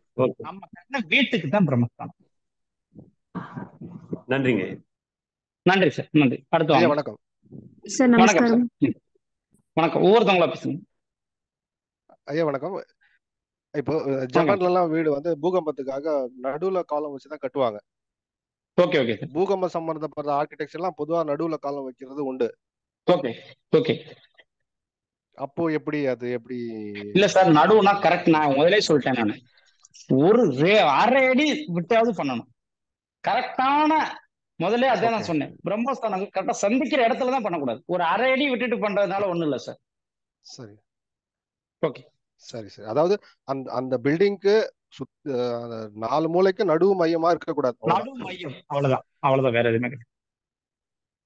சரிங்க சரிங்க சரிங்க சரிங்க. நன்றிங்க. வேற ஏதாவது? சார் நமஸ்காரம். சார் பிரம்மஸ்தானம் சப்போஸ் சரியில்லை, அதாவது என்னன்னா நீங்க சொன்னது விநாயகரை வைக்க சொன்னீங்களா, படமா வைக்க சொன்னீங்களா, இல்ல எப்படி அது சிலையா வைக்கணுமா? அது சொன்னீங்களே இது விநாயகர். நான் எதுவுமே அதை பத்தி சொல்லவே இல்லை. விநாயகரை பத்தி சொல்லல, பட வைங்கன்னு சொல்லல, எதுவுமே சொல்லல. பிரம்மஸ்தானம் பாதிக்கப்பட்டால் இந்த பிரச்சனை வரும்னு தான் நான் சொன்னேன். சரி சரிங்க சார், தேங்க்யூ. ஒரு வீட்டுல வாஸ்துப்படி பிரச்சனை வந்துருச்சு அப்படின்னா விநாயகரை வச்செல்லாம் சரியாகாது. தப்பா நான் சொல்றேன்னு யாரும் நீங்க தப்பா எடுத்துக்க வேணாம். ஒரு வீட்டுக்கு வாஸ்து அப்படிங்கிறது தவறாயிடுச்சுன்னா ஒண்ணு இடிச்சு சரி பண்ணணும், அல்லது கட்டி சரி பண்ணணும். வீட்டுக்கெல்லாம் நீங்க காப்பர் கம்பி புதைச்சு வச்சு விநாயகரை வைக்கிறது, அல்லது 4 மூலையில பூசணிக்காயை புதைச்சு வைக்கிறது, இதெல்லாம் வாஸ்துக்கு பரிகாரம் அப்படிங்கிறதெல்லாம் ஒரு பிரச்சனைக்கு வேலை செய்யாது. ஒரு வீட்டுல ஒரு வாஸ்துப்படி தவறுதல் ஒரு விஷயம் நடந்துருச்சு அப்படின்னா ஒண்ணு அதை இடிச்சு சரி பண்ணணும், அல்லது சேர்த்து சரி பண்ணணும். இடிச்சு சரி பண்றதுன்னா என்ன? இந்த இடத்துல பிரம்மஸ்தானம் தப்பாயிடுச்சு, அப்ப என்ன செய்யணும்? இந்த இடத்த இடிச்சு சரி பண்ணணும். சேர்த்து சரி பண்றது என்னது? இப்ப எக்ஸாம்பிள், பிரம்மஸ்தானம் அந்த நடுவில் மையப்புள்ளியே நம்ம இடிக்க முடியல. அப்ப என்ன செய்யலாம்? வீட்டை ஒரு 10 அடி இப்படி எக்ஸ்டெண்ட் பண்றோம்னு வச்சுக்கோங்க. அப்ப பிரம்மஸ்தானம் இங்க தள்ளி போயிடுமா சார்? வீட்டை 10 அடி எக்ஸ்டெண்ட் பண்ணா பிரம்மஸ்தானம் தள்ளி போயிடுங்களா, போகாதுங்களா? இதே போல கட்டி சரி பண்ணலாம். இடிச்சு சரி பண்ணணும், அல்லது கட்டி சரி பண்ணணும். எப்பயுமே வாஸ்து பரிகாரம் காப்பர் கம்பி போச்சு வைக்கிறனாலயோ, யாக வளர்க்கறனாலயோ, பிளஸ் நம்ம பூசணிக்காயை போச்சு வைக்கிறனாலயோ எந்த விதத்திலும் வேலை செய்யாது. வாஸ்துவை வாஸ்து ரீதியாக சரி செய்ய முடிந்தால் அது ஓகே. வாஸ்துவை வாஸ்து ரீதியாக சரி செய்ய முடியும்னா அது ஓகே. வாஸ்து ரீதியாக சரி செய்யறதுன்னா இதுதான், கட்டடத்தை இடிச்சு சரி பண்றது அல்லது கட்டி சரி பண்றது. அந்த இடங்கள்ல வாஸ்து ரீதியாக செயல்பட முடிஞ்சால் அது ஓகே, அப்படி இல்லாட்டே அது தவறுதான், வேற எதுவும் இல்லை. வேற யாராவது இப்ப வரை நடந்த சப்ஜெக்ட் ரீதியா ஏதோ டவுட் இருந்தா பேசுங்க.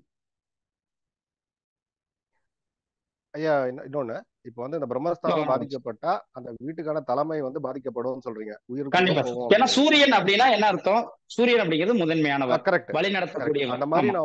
நான் ஒரு ஒரு ஒரு விஷயத்த, அதாவது வீடு கிரகப்பிரவேசம் வரதுக்கு முன்னாடி அவர் இறந்துட்டாரு, அந்த வீடு ஆமா கட்டினவர், சார். அந்த மாதிரி நடந்திருக்கு. Okay sir. Okay sir. அப்போ அப்படி அப்படி நீங்க என்ன சொன்னீங்க, இது ரிப்பீட் ஆகும் அப்படின்னு சொல்றீங்க. ஆமா சார். அதுக்குள்ள நம்ம சரி பண்ணிக்கணும். அப்போ அந்த அவ்வளவுதான். பிரம்மஸ்தானம் ஒரு தடவை இழந்துட்டோம், அதுக்கு ஒரு வந்து தடவை எவ்வளவு டைம் இழந்துட்டோம். எப்படி? இல்ல சார், ஆமா அதிகபட்சம் நான் என்ன சொல்றேன்னா, இதெல்லாம் வந்து இன்ஸ்டன்டா தெரியும் சார். அதனாலதான் வீடு கட்ட முன்னாடி இறப்பு வர்றது. நம்ம வீடு கட்ட முன்னாடி அதான் யாருக்கும் கட்ட கடன் முடியாது, வராது. கட்டி வந்து வீடு கிரகப்பிரவேசம் கட்ட வர்றது கொஞ்ச முன்னாடி நாள் முன்னாடி திருமணம் வருது. இறந்துட்டாரு. அவ்வளவுதான் சார், அதுதான் நடக்கும். இறந்துட்டாரு, நான் கண் கூட அது பார்த்தேன், இறந்துட்டாரு. ஆனா ஓகே சார். அப்ப திரும்பி அந்த பிரம்மஸ்தானம் மிஸ்டேக் இருக்கான்னு எனக்கு தெரியல அந்த வீட்டுல. ஆனா இப்ப நீங்க சொன்னதுக்கு அப்புறம் எனக்கு அந்த சந்தேகம் வருது. அப்படி இருந்தா திரும்பி மறுபடியும் அது எப்ப சார் அதிகபட்சம் ஒரு 6 மாசத்துக்குள்ளே அந்த பாதிப்பு இருக்கும் சார். நான் சொல்றது 6 மாசங்கிறது அதிகபட்சம். அப்ப அதுக்குள்ள நம்ம சரி பண்ணிக்கணும். எப்பயுமே ஒரு பிரச்சனை அப்படிங்கிறது வருது அப்படின்னா அதுக்குள்ள நம்ம அடுத்து ஒரு இண்டிகேஷன் தான், நமக்கு இப்படி ஒரு பிரச்சனை வந்திருக்கு, அப்ப பிரம்மஸ்தானம் பாதிக்கப்பட்டாலும் இந்த பிரச்சனை வரும். அப்ப நம்ம கண்டிப்பாக நம்ம அதை சரி பண்ணிக்கணும், வேற ஒண்ணுமே கிடையாது சார். சார் வணக்கம் சார், நான் ஜோதி வணக்கம் சார். குமார் பேசுறேன். இப்ப நீங்க வணக்கம் சார். பிரம்மஸ்தானம் சொல்றீங்களே, பிரம்மஸ்தானத்துல இருந்து தெற்கு பக்கத்துல சோறு வச்சுட்டாங்கன்னு வச்சுங்களேன். Okay sir. பிரம்மஸ்தானம் சென்டர் பாயிண்ட்ல இருந்து தெற்கு பக்கம் வரைக்கும் ஒரு சுவர், ஓகே பிரம்மஸ்தானத்துல இருந்து கிழக்கு பக்கம் ஒரு சுவர் வச்சுட்டாங்க. அப்ப நம்ம ஓகே நீங்க சார். சொன்னபடி இந்த எக்ஸ்டென்ஷன் பண்ணா அந்த பிரம்மஸ்தானம் தள்ளி போகும், அப்ப பிரச்சனை சால்வ் ஆயிடும்ல சார்? அதுதான் சார் நான் சொன்னேன், வாஸ்து ரீதியாக சரி செஞ்சா ஓகேன்னு சொன்னோம், பரிகாரம் பண்ண முடியாது. ஒண்ணு இடிச்சு சரி பண்ணணும் அல்லது கட்டி சரி பண்ணணும்னு சொன்னோம். அதான் நான் சொன்னேன், இந்த இடத்துல இங்க நான் வீடு கட்டி இந்த அவுட்ல 50க்கு 60ன்னு ஒரு வீடு கட்டுறப்ப இதே பிரம்மஸ்தானம்னா எக்ஸ்ட்ரா ஒரு 10 அடி கட்டுறோம். அப்ப இந்த வீடு என்ன ஆயிடுது, 60க்கு 60 ஆகுது. அப்ப இந்த இடம் பிரம்மஸ்தானமா வராது, பிரம்மஸ்தானம் தள்ளி ஒரு 5 அடி தள்ளி வரும். அப்ப நம்ம வந்து அது நமக்கு பாதிப்பு கிடையாது. அதனாலதான் சொன்னேன், ஒரு வாஸ்து ரீதியா சரி செய்யணும். அப்ப என்ன செய்யணும், ஒண்ணு கட்டி சரி பண்ணணும் சேர்த்து, அப்படி இல்லையா அந்த இடத்தை இடிச்சு சரி பண்ணணும், அந்த இடத்த மட்டும். அப்ப ரெண்டும் நம்ம வந்து செய்யல அப்படின்னா தான் பிரச்சனை. அதனாலதான் சொன்னேன், வாஸ்து வந்து நீங்க வந்து யாக வளர்க்கறனாலயோ, விநாயகர் சிலை வைக்கிறனாலயோ, 4 மூலைகளுக்கும் வந்து பூசணிக்காயை புதைக்கிறனாலயோ, காப்பர் கம்பியை வைக்கிறனாலயோ வாஸ்து சரியாகாது. வாஸ்துவை வாஸ்து ரீதியாக சரி செய்யணும், வேற எதுவுமே கிடையாது. அதனாலதான் அதை சரி பண்ணணும், அதை கட்டி சரி பண்ணணும். இன்னொரு கேள்வி சார், இப்ப நீங்க வடக்கு பகுதியில வந்து தலைவாசல் சொன்னீங்க, வடக்குல இருந்து வடகிழக்கு பகுதி வரைக்கும் நல்ல பகுதி. இப்ப இதுல எந்த இடத்துல வேணாலும் நம்ம வாசல் வச்சுக்கலாம், இதுக்குள்ள எந்த இடத்துல வேணாலும் வச்சுக்கலாம். இந்த இடம் அப்படிங்கிறது நல்ல பகுதி, வேற ஒண்ணு. வடகிழக்கு பகுதியை ஒட்டியே கூட வாசல் இருக்கலாமா? கொஞ்சம் ஒரு 2 அடி அப்படிங்கிறது, ஒரு அடி 2 அடி இருக்கலாம், விட்டுட்டு பண்ணணும். ரொம்ப நன்றிங்க சார். ஓகே, நன்றி சார். நன்றி சார். வணக்கம் சார். வணக்கம். ஈசானியில வந்து போர் போடலாம்னு சொன்னீங்க சார், அதுக்கு ஆப்போசிட் தென்மேற்கு, அதுல போர் போட்டா தவறா என்ன சார்? கண்டிப்பா தவறு சார். ஒரு இடம் அப்படிங்கிறது நீர் தத்துவத்துக்கு ஒரு டாக்டர் இருக்காரு, ஆபரேஷன் பண்றதுக்கு டாக்டர்கிட்ட போகணும், கட்டடம் கட்டுறதுக்கு இன்ஜினியர்கிட்ட போகணும். ஏன்னா இது கட்டடம் கட்டுறவர் யாரு, அவரு வேற டிபார்ட்மெண்ட், ஆபரேஷன் பண்றவர் வேற டிபார்ட்மெண்ட், டாக்டர். அப்ப நீருக்குரிய இடத்துல நீரை பண்ணணும், நிலத்துக்குரிய இடத்துல நிலத்துக்குரிய வேலையை கொடுக்கணும். நம்ம போய் கட்டடம் கட்டுறவர்கிட்ட போய் வயிறு வலிக்குது ஆபரேஷன் பண்ணுங்கன்னா அது எப்படி இருக்கும், மேலும் பிரச்சனைகளை தான் உண்டு பண்ணுவார், வேற ஒண்ணும் கிடையாது. நமக்கு இடம் இல்ல, நம்மளோட இடத்துல போர் பாயிண்ட் இல்ல அப்படின்றதுனால தவறா ஒரு இடத்துல நம்ம ஓசியில நம்ம வந்து ஓசி அப்படிங்கிறத தாண்டி காசு கம்மியா கிடைக்குது அப்படின்னு சொல்லிட்டு நம்ம விஷத்தை வாங்கி சாப்பிட முடியுமா சார்? இல்ல சார், இப்ப ஜோதிட ரீதியா நீங்க சொன்னீங்க இல்லைங்களா சார், செவ்வாயுடைய ஆதிக்கம் வந்து. இன்னொரு விஷயம் என்னன்னா, அதே உங்களுக்கு ஒரு டவுட் வரும் சார், இதே தென்மேற்கு மூலையில என் மாப்பிள்ள வந்து போர் போட்டிருக்காரு, அவருக்கு எந்த ஒரு பிரச்சனையும் இல்லை, அதுக்கு தான் சொன்னேன். அவரோட ஜாதகத்துல தென்மேற்கு மூலையில ராகு நல்லா இருந்தா அவருக்கு பிரச்சனை வராது. ஓகே, நன்றி சார். அந்த இடத்துலதான் நவகிரகத்துடைய வேலை இருக்கு, ஜோதிடத்துடைய பங்கு இருக்கு அப்படின்னு சொன்னோம். வாஸ்து ஃபர்ஸ்ட் நமக்கு தெரிஞ்ச எல்லாத்தையும் கரெக்டா அமைச்சிடணும், அப்புறம் தான் நவகிரகங்கள் அப்படிங்கிற ஸ்டேஜுக்கே போகணும். நமக்கு உடனே நம்ம இத பண்றது அப்படிங்கிறது தவறாயிடும். எப்பயுமே அந்தந்த வேலையை அவரவர் செய்யணும். அப்ப நிலத்தத்துவத்துக்குரிய வேலையை நிலத்திலும், நீர் தத்துவத்துக்குரிய வேலையை நீரிலும், நெருப்பு தத்துவத்துக்குரிய வேலையை நெருப்பிலும், அடுத்து காற்று தத்துவத்துக்குரிய வேலையை காற்றிலும் கொடுப்பது அப்படிங்கிறது மிக மிக மிக மிக சிறப்பு. அது வாஸ்து ரீதியாக சரியாக இருக்கும். ஓகே, நம்ம அடுத்து ஒரு முக்கியமான ஒரு சப்ஜெக்ட்ல உள்ள போலாம் சார். ஒரே ஒரு கேள்வி, சொல்லுங்க சார். சார் குட்னு போட்ட இடத்துல தலைவாசல் அமைக்கலாமா சார்? சொல்லுங்க சார். இப்ப குட்னு போட்டுக்கிறீங்க இல்லையா? பேட் ஆமா சார். குட்னு போட்டுக்கிறீங்க. குட், ஆமா குட் அப்படிங்கிற இடம் நல்ல பகுதி, அந்த திசையில இருக்க நல்ல பகுதி. தலைவாசல் அமைக்கலாமா சார்? அந்த நல்ல பகுதியில தலைவாசல் அமைக்கலாம் சார். எந்த திசைனாலும் ஓகே. எந்த திசை, அந்த தெற்கு பார்த்த வீடு அப்படின்னா தெற்கு மையத்திலிருந்து அக்னியை நோக்க பகுதியில அமைக்கணும். மேற்கு பார்த்த வீடுனா மேற்கு மையத்திலிருந்து வாயுவை நோக்கி இருக்கிற பகுதியில அமைக்கணும். Okay sir. குட்ன்ற பகுதியில் அமைக்கணும். அமைக்கணும், அவ்வளவுதான் சார், வேற ஒன்றும். நன்றி. அது வந்து ஸ்டாண்டர்ட் கிடையாது. இப்ப வீடு 30 அடினா 15 அடி, வீடு 50 அடினா 25 அடி, அவ்வளவுதான். சரி, ஓகே, நன்றி சார். இப்போ வந்து தென்கிழக்கு மூலையில தான் நீர் இருக்கு அப்படின்னா அங்க ஒரு போர் போட்டாங்கன்னா, நீங்க சொன்ன மாதிரி அதை தவிர்த்துட்டு நம்ம முன்னாடி காம்பவுண்ட் வாலை கட்டிட்டு அதை தடுத்துடலாம். அவ்வளவுதான். அதுதான் வாஸ்துவை வாஸ்து ரீதியாக சரி செய்வது. ஒரு வேலை நமக்கு இடம், இப்ப இதெல்லாம் நீங்க சொல்றது எப்படின்னா, ஒரு ஸ்பேஸ், ஒரு 2 கிரவுண்ட் இடம் இருக்கு, தென்கிழக்கு மூலையில ஒரு போரை போட்டுறோம், அதை நம்ம செப்பரேட் பண்ணி போரை வெளியில வச்சு ஒரு காம்பவுண்ட் வால் கட்டிடுறோம். அப்ப நம்ம கண்டிப்பா பிரச்சனை வராது. அதுவே வாஸ்துவை வாஸ்து ரீதியாக சரி செய்யணும். வாஸ்துவை வாஸ்து ரீதியாக சரி செஞ்சோம் அப்படின்னு நமக்கு பிரச்சனை கிடையாது. இப்ப நீங்க சொல்றது சூப்பர் பாயிண்ட். நம்ம போர் அப்படிங்கிறது தென்கிழக்கு மூலையில போட்டோம், நமக்கு ஸ்பேஸ் ரொம்ப இருக்கு, அப்ப அந்த போருக்கு வீட்டுக்கு இடையில ஒரு காம்பவுண்ட் வால் கட்டிடுறோம் நம்ம, அப்ப நமக்கு அது ஒரு பாதிப்பு வராது. அந்த இடத்துல ஆகாய தத்துவம் அப்படிங்கிற வேலை செய்யும், எந்த ஒரு பாதிப்பும் கிடையாது. சூப்பர், நன்றி. தேங்க்யூ. ஓகே, அடுத்து ஒரு முக்கியமான ஒரு சப்ஜெக்ட்ல நம்ம உள்ள போலாம். அடுத்து என்ன ஒரு சப்ஜெக்ட்னா, எல்லாத்துக்கும் ஒரு பிளாட் அப்படிங்கிறது ஒரு வாங்குறோம். நம்ம ஒரு பிளாட் வாங்குறோம் அல்லது ஒரு திசையில வீடு கட்டுறோம். வடக்கு பார்த்து வீடு கட்டுறோம், கிழக்கு பார்த்து வீடு கட்டுறோம், தெற்கு பார்த்து வீடு கட்டுறோம், எல்லாரும் ஒரு திசை பார்த்து வீடு கட்டுறோம். அந்த திசை ஃபர்ஸ்ட் அவங்களுக்கு யோகத்தை கொடுக்குமா அல்லது பிரச்சனை கொடுக்குமா? ஒருவருடைய ஜாதகத்தில் யோகத்தை கொடுக்கிற திசை எது, பிரச்சனை கொடுக்கக்கூடிய திசை எது அப்படின்னு தெரிஞ்சுதான் நம்ம அந்த திசை பார்த்த மனையே வாங்கணும், அந்த திசையில வீடே கட்டணும் ஃபர்ஸ்ட். அதுல எல்லாத்துக்கும் ஒரு சந்தேகம் அப்படிங்கிறது வரும் சார், ஒரு வீட்டுல 4 பேர் இருக்கும் சார், யாருடைய ஜாதகத்துக்கு சார் பார்க்கணும் அப்படிங்கிற ஒரு சந்தேகம் அப்படிங்கிறது சார். எப்பயுமே ஜோதிட ரீதியா ஒரு சில விஷயங்கள் நம்ம எடுத்துக்கிட்டோம் அப்படின்னு பாத்தீங்கன்னா, ஒரு வீடு அப்படிங்கிறது கட்டுறோம் அப்படின்னாவே அந்த வீடு என்பது சுக்கிரனை குறிக்கும். எல்லா பேருக்கும் ஜோதிடம் படிச்சவங்க எல்லா பேருக்குமே தெரியும், வீடு அப்படின்னா சுக்கிரன் அர்த்தம்.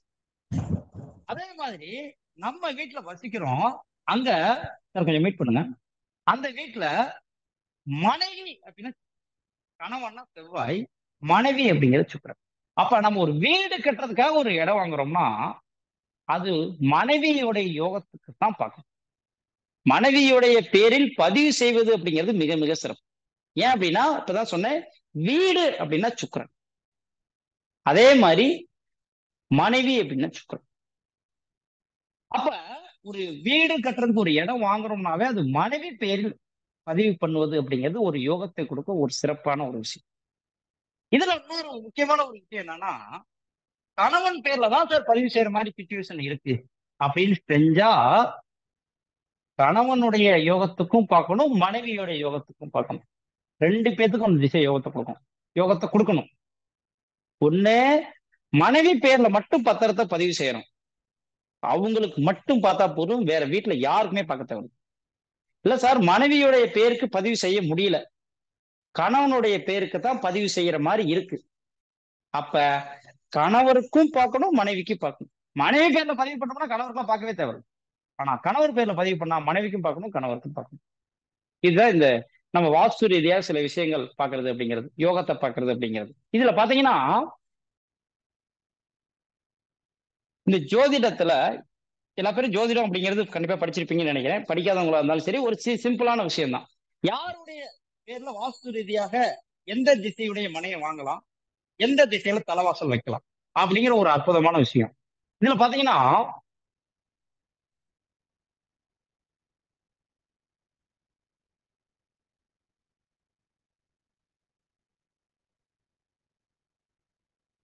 இது ஒரு ராசி கட்டம். இந்த ராசி கட்டத்துல இது முதல் ராசி அப்படிங்கிறது மேச ராசி, இது ரிஷபம், இது மிதுனம், இது கடகம், இது சிம்மம், இது அப்படிங்கிறது கன்னி, இது துலாம், இது விருச்சகம், இது தனுசு, இது மகரம், இது கும்பம், இது மீனம். இப்படி மொத்தம் 12 ராசிகள் இருக்கு. எல்லாத்துக்கும் ஜோதிடம் படிச்சவங்களுக்கு தெரியும். இருந்தாலும் இந்த விஷயத்தை எக்ஸ்பிளைன் பண்றதுக்காக இது சொல்ல வேண்டிய கடமையில இருக்கும். இதுல பாத்தீங்கன்னா ஒரு ராசிகளுக்கும் ஒரு திசை அப்படின்னு இருக்கு. இந்த மேச ராசி அப்படின்னா மேச ராசியோட திசை பேரு கிழக்கு திசை. ரிஷப ராசி அப்படின்னா தெற்கு திசை. இந்த மிதுன ராசி அப்படிங்கிறது மேற்கு திசை. கடக ராசி அப்படிங்கிறது வடக்கு திசை. சிம்ம ராசி அப்படிங்கிறது கிழக்கு திசை. கன்னி ராசி அப்படிங்கிறது தெற்கு திசை. துலாம் அப்படிங்கிறது மேற்கு திசை. விருச்சகம் அப்படிங்கிறது வடக்கு திசை. அதே மாதிரி தனுசு அப்படிங்கிறது கிழக்கு திசை. மகரம் அப்படிங்கிறது தெற்கு திசை. கும்பம் அப்படிங்கிறது மேற்கு திசை. மீனம் அப்படிங்கிறது வடக்கு திசை. இப்படி ஒரு ராசிகளுக்கு திசை அப்படிங்கிறது பிரிக்கிறோம். அதே மாதிரி இந்த 12 ராசிகளுக்கும் ஒரு கிரகம் அதிபதியாக இருந்து செயல்படுகிறது. எல்லா பேத்துக்குமே தெரியும். ஒரு ராசிக்கு ஒரு அதிபதி எப்படி இருக்காரு. சிம்ம ராசினா சூரியன், கடக ராசினா சந்திரன், மிதுன ராசிக்கு கன்னி ராசியோட அதிபதி புதன், அதே ரிஷப ராசிக்கும் துலாம் ராசிக்கும் சுக்கிரன்,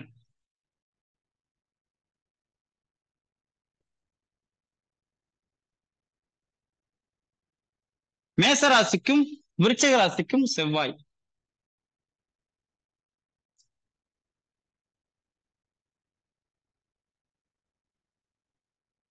மீன ராசிக்கும் தனுசு ராசிக்கும் குரு பகவான்,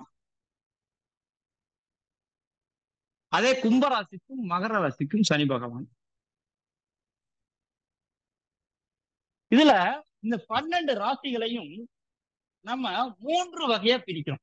என்ன அப்படின்னு கேட்டீங்கன்னா தரம், பிரம், உபயம் அப்படின்னு 3ஆ பிரிக்கிறோம்.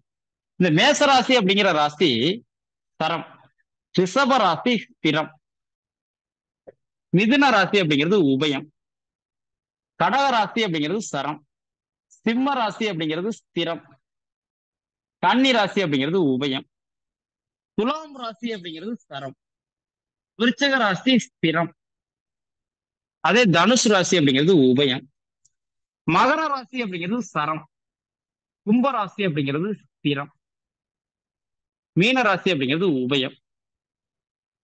இப்படி ஸ்தரம், ஸ்திரம், உபயம் அப்படின்னு சொல்லிட்டு நம்ம பிரிக்கிறோம். இதுல பாத்தீங்கன்னா இந்த சரராசி அப்படின்னு சொல்லக்கூடிய மேச ராசி, கடக ராசி, துலாம் ராசி, மகர ராசி, இந்த 4 ராசிகளுக்கும் 11ஆம் இடம் பாதகம் செய்யக்கூடிய இடமாக இருக்கும். அதே மாதிரி திரராசின்னு சொல்லக்கூடிய ரிஷப ராசி, சிம்ம ராசி மற்றும் கும்பராசி அப்படிங்கிற இந்த 3 ராசிக்கும் 9ஆம் இடம் பாதகம் செய்யக்கூடிய இடமாக இருக்கும். உபயராசின்னு சொல்லக்கூடிய மிதுன ராசி, கன்னி ராசி, தனுசு ராசி மற்றும் மீன ராசி, இந்த 4 ராசிகளுக்கும் 7ஆம் இடம் பாதகம் செய்யக்கூடிய இடமாக இருக்கும். இது ஜோதிடம் படிச்ச எல்லா பத்தியுமே உங்களுக்கு தெரியும்னு நினைக்கிறேன்.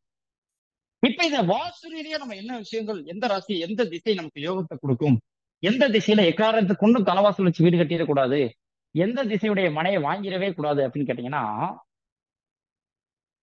எப்பயுமே நமக்கு பாதகத்தை கொடுக்கிற திசை அப்படிங்கிறது எது அப்படின்னு கேட்டீங்கன்னா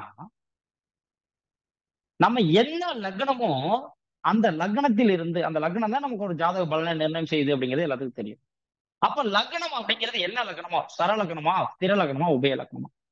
சரலக்னம்னா 11ஆம் இடம் பாதகம், ஸ்திர லக்னம்னா 9ஆம் இடம், உபய லக்னம்னா 7ஆம் இடம். அப்ப இதுல என்ன லக்னமோ அந்த லக்னத்திற்கு பாதக ஸ்தானத்தின் திசை ஆகாது, பாதக ஸ்தானத்துடைய திசை ஆகாது. அந்த பாதக ஸ்தானத்தின் அதிபதி நமக்கு பாதகாதிபதி, அவர் பேரு பாதக ஸ்தானத்தோட அதிபதி பாதகாதிபதி. அப்ப அந்த பாதகாதிபதி எங்க போய் நின்றுக்காரோ அந்த திசை நமக்கு ஆகாத திசை.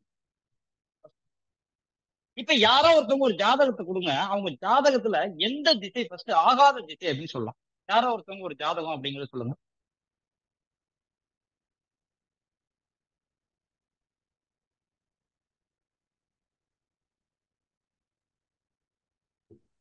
ஒரு ஜாதகம் சொல்லணுமா? சொல்லுங்க சொல்லுங்க சார். ரிஷப லக்னம். உங்க பேரு சார்? லக்னம் ரிஷப லக்னம். Okay sir. லக்னம் ரிஷப லக்னம். இது கடகத்துல சந்திரன். கடகத்தில் சந்திரன். 6ல ராகு குரு, அதாவது துலாத்துல. ராகு குரு. 7, 8, 10ல அதாவது கும்பத்துல. கும்பத்தில் செவ்வாய் செவ்வாய் சுக்கிரன். சுக்கிரன். ஓகே. மேஷத்துல சூரியன் சூரியன் கேது. கேது. ஓகே. சனி பகவான் எங்க சார் இருக்காங்க? சனி வந்து இதுல இருக்காரு, விருச்சிகத்தில். விருச்சிகத்தில் சனி. விருச்சிகத்தில் சனி. சூரியன் எங்க சார் இருக்காரு? சூரியன் சொல்லிட்டீங்க. ஓகே. சூரியன் சந்திரன் வந்து. புதன் எங்க சார் இருக்காரு? மீனத்துல இருக்காரு. மீனத்தில் புதன். இப்ப சாருடைய ஜாதகத்துப்படி லக்னம் அப்படிங்கிறது ரிஷப லக்னம். ரிஷப லக்னம் அப்படின்னு ஒரு லக்னம் இருந்தால் அது தரமா ஸ்திரமா உபயமான்னு பாக்குறோம். அது ஸ்திரம். அப்ப ஸ்திர லக்னத்திற்கு 9ஆம் இடம் பாதகம் செய்யக்கூடிய இடம். அப்ப ஸ்திர லக்னத்திற்கு 9ஆம் இடம் அப்படிங்கிறது ரிஷபம் 1, மிதுனம் 2, கடகம் 3, சிம்மம் 4, கன்னி 5, துலாம் 6, விருச்சிகம் 7, தனுசு 8, மகரம் 9. அப்ப பாதக ஸ்தானத்தின் திசை ஆகாதுன்னு சொல்லிட்டோம். அப்ப இந்த மகரம் அப்படிங்கிறது பாதக ஸ்தானம், இதனுடைய திசை அப்படிங்கிறது தெற்கு திசை. அப்ப தெற்கு திசை ஃபர்ஸ்ட் ஆகாது. அடுத்து பாதக ஸ்தானத்தின் அதிபதி, அவருக்கு பேரு பாதகாதிபதி. அப்ப இவருக்கு பாதகாதிபதி யாரு? சனி பகவான். ஏன்னா மகரத்தோட அதிபதி சனி. அப்ப சனி அப்படிங்கிறது பாதகாதிபதி. இந்த பாதகாதிபதி எங்க நின்றுருக்காருன்னு பாத்தீங்கன்னா விருச்சகத்துல இருக்காரு. அப்ப விருச்சகத்தோட திசை வடக்கு. அப்ப சாருடைய ராசிப்படி வடக்கு மற்றும் தெற்கு திசை ஆகாத திசைகள். சார் எல்லாத்துக்கும் புரியுதுங்களா? இப்படி வந்து நமக்கு வந்து ஒரு ஆகாத திசை எப்படி கண்டுபிடிக்கணும் அப்படிங்கிறது எல்லாத்துக்கும் புரியுதுங்களா? நல்லா புரியுது சார், நல்லா புரியுது. ஓகே. ஒருவருடைய ஜாதகம் எடுத்துக்கிறோம். லக்னம் தர லக்னமா ஸ்திர லக்னமா உபய லக்னமான்னு பாக்குறோம். தர லக்னமா இருந்தா 11ஆம் இடம் ஆகாது, ஸ்திர லக்னமா இருந்தா 9ஆம் இடம் ஆகாது, உபய லக்னமா இருந்தா 7ஆம் இடம் ஆகாது. அப்ப அவருடைய லக்னத்தில் இருந்து பாதக ஸ்தானத்தின் திசை என்னவோ அந்த திசை நமக்கு ஆகாது. அடுத்து அந்த திசையோட அதிபதி யாரோ அவர்தான் பாதகாதிபதி. அப்ப அந்த பாதகாதிபதி எங்க போய் நின்றுக்காரோ அந்த திசையும் நமக்கு ஆகாத திசை. அவ்வளவுதான், வேற எதுவுமே கிடையாது. இதுல யாருக்காவது ஏதாவது சந்தேகம் இருக்குங்களா? இந்த பாதக திசை கண்டுபிடிக்கிறதுல யாருக்காவது ஏதாவது சந்தேகம் இருக்குங்களா? சார் வணக்கம் சார். நமசிவாயம். வணக்கம் சார். வணக்கம் சார். வணக்கம்.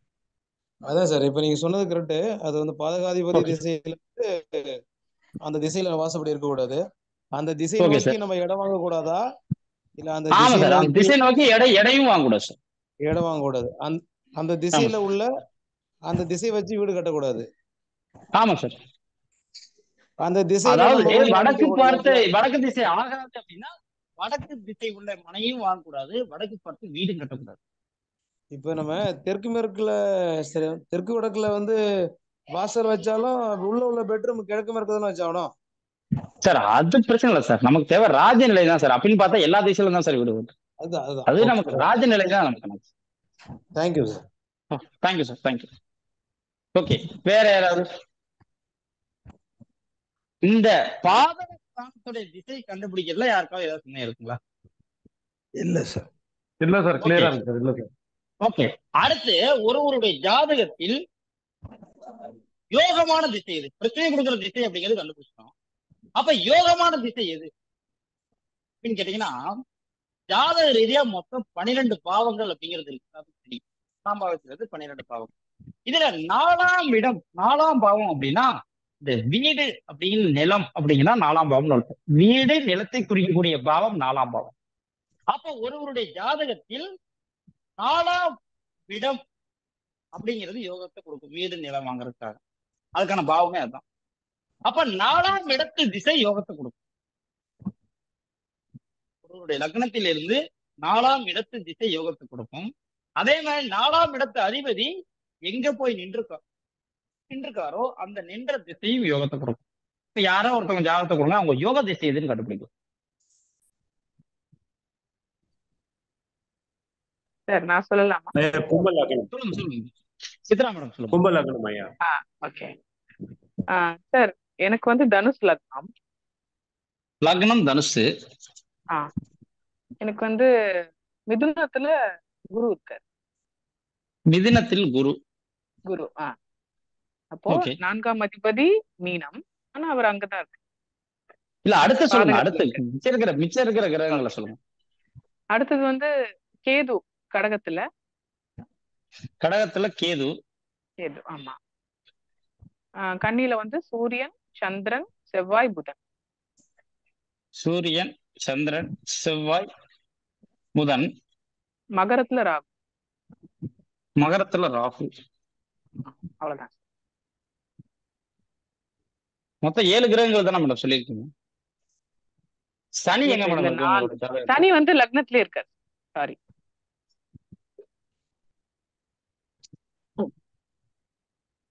அடுத்த சுக்கிரன் எங்க மேடம் இருக்காரு? சுக்கிரன் துலாம்ல சுக்கிரன். ஓகே, இதுதான் ஜாதகம். அப்ப இந்த ஜாதகத்துல 2 விஷயம் நம்ம ஃபர்ஸ்ட் பார்க்க போறோம். அதுக்கு முன்னாடி முதல் ஃபர்ஸ்ட் யோகத்தை கொடுக்குற விஷயத்த ஃபர்ஸ்ட் பார்த்துட்டு அடுத்த விஷயத்த பார்க்கலாம். அப்ப இதுல பாருங்க, லக்னம் அப்படிங்கிறது தனுசு லக்னம்.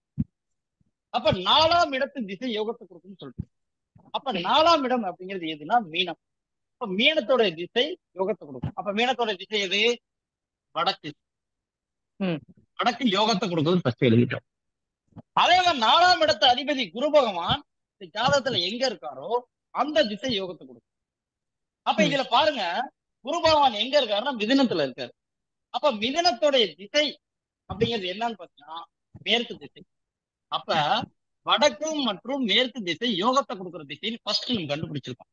ஒண்ணு. அதே மாதிரி இதே ஜாதகத்துல பிரச்சனையை கொடுக்கக்கூடிய திசை எதுன்னு பாக்குறோம் அடுத்த சர்க்கியூட்ல.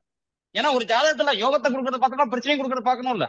அப்ப யோகத்தை கொடுக்குற திசை வடக்கு மற்றும் மேற்குன்னு சொல்லிட்டோம். அப்ப பிரச்சனையை கொடுக்கக்கூடிய திசை எது? லக்னம் என்ன லக்னம்? சர லக்னமா, ஸ்திர லக்னமா, உபய லக்னமான்னு பார்க்கிறோம். இது உபய லக்னம். உபய லக்னம் அப்படிங்கிற லக்னத்திற்கு 7ஆம் இடம் பாதகம் செய்யக்கூடிய இடமாக இருக்கு. அப்ப உபய லக்னத்திற்கு 7ஆம் இடங்கிறது மிதுனம். மிதுனத்துடைய திசை மேற்கு. அப்ப மேற்கு திசை ஆகாது. இங்க மேற்கு திசை ஆகாது. அதே மாதிரி இந்த மிதுனத்தின் அதிபதி யாரு? அவர்தான் பாதகாதிபதி. பாதக ஸ்தானத்துடைய அதிபதி பாதகாதிபதி. அந்த பாதகாதிபதி எங்க போய் உட்கார்ந்து இருக்காரோ அந்த திசையை ஆகாதுன்னு சொல்றோம். இந்த பாதகாதிபதி எங்க போய் உட்கார்ந்துருக்காருன்னா கன்னியில போய் உட்கார்ந்துருக்காரு. கன்னியோட திசை தெற்கு. அப்ப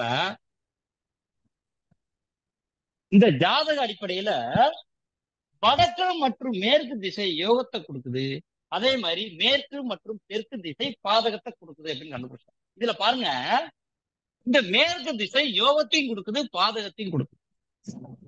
அப்ப ஒரே திசை யோகத்தையும் கொடுத்து பாதகத்தையும் கொடுத்தால் அந்த திசையை பாதக திசையில தான் எடுத்துக்கணும், யோக திசை கிடையாது. அப்ப இவங்களுடைய ஜாதகத்துப்படி வடக்கு திசை யோகமான திசை, மேற்கு மற்றும் தெற்கு திசை பாதகமான திசை. அடுத்து பாத்தீங்கன்னா கிழக்கு திசை யோகத்தையும் கொடுக்காமல் பாதகத்தையும் கொடுக்காமல் நடுநிலைத்தன்மையோடு இருக்கிறது. அப்ப இவங்க ஒரு வீடு அப்படிங்கிறது இடம் வாங்கினாலும் சரி, வீட்டுக்கு தலைவாசல் அப்படிங்கிறது அமைத்தாலும் சரி, வடக்கு திசையில அமைக்கணும். வடக்கு திசையில அமைக்க முடியாம வடக்கு திசையில இடம் அமையலன்னா கிழக்கு திசையில வாங்கலாம், கிழக்கு திசையில அமைக்கலாம். முடிஞ்சு தெற்கும் மேற்கும் போயிருப்பாரு. எல்லாத்துக்கும் புரியுதுங்களா? புரியலைங்களா சார்? சார் இதுல கிழக்கு திசைன்னு எதுக்கு சார் எடுத்தீங்க? ஏன்னா இந்த கிழக்கு திசை அப்படிங்கிறது இவங்களுக்கு யோகத்தையும் கொடுக்கல, பாதகத்தையும் கொடுக்கல. யோகமான திசை வடக்கு, பாதகமான திசை மேற்கு மற்றும் தெற்கு. ஆனா கிழக்கு திசை யோகத்தையும் கொடுக்க பாதகத்தையும் கொடுக்கலையே. அதனால செகண்ட் ஆப்ஷனா கிழக்கு எடுத்துக்கலாம். செகண்ட் ஆப்ஷனா கிழக்கு எடுத்து. Right sir. ஓகே. ஆனா எக்காரணத்துக்கு கூட பிரச்சனை கொடுக்குற பக்கம் போயிடக்கூடாது. மேற்கு தெற்கு எல்லாத்துக்கும் இது புரியுதுங்களா சார்? புரிஞ்சுது சார், புரிஞ்சுது சார். ஓகே. தேங்க்யூ. வேற யாருக்காவது இப்ப இந்த பாதக திசை யோக திசை கண்டுபிடிக்கிறதுல யாருக்காவது ஏதாவது சந்தேகங்கள் இருக்குங்களா?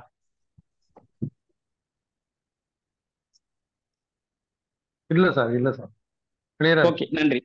ஓகே, நன்றி. இப்ப ஆல்மோஸ்ட் நம்ம வகுப்புடைய முதல் நாள், இந்த வகுப்புடைய இறுதி கட்டத்துல இருக்கோம். இதுல வந்து நம்மளுடைய வகுப்பு சார்ந்த ஒரு விஷயத்தை நம்ம சொல்லிட்டு நம்ம வகுப்பு நிறைவு பண்ணலாம்னு நினைக்கிறேன்.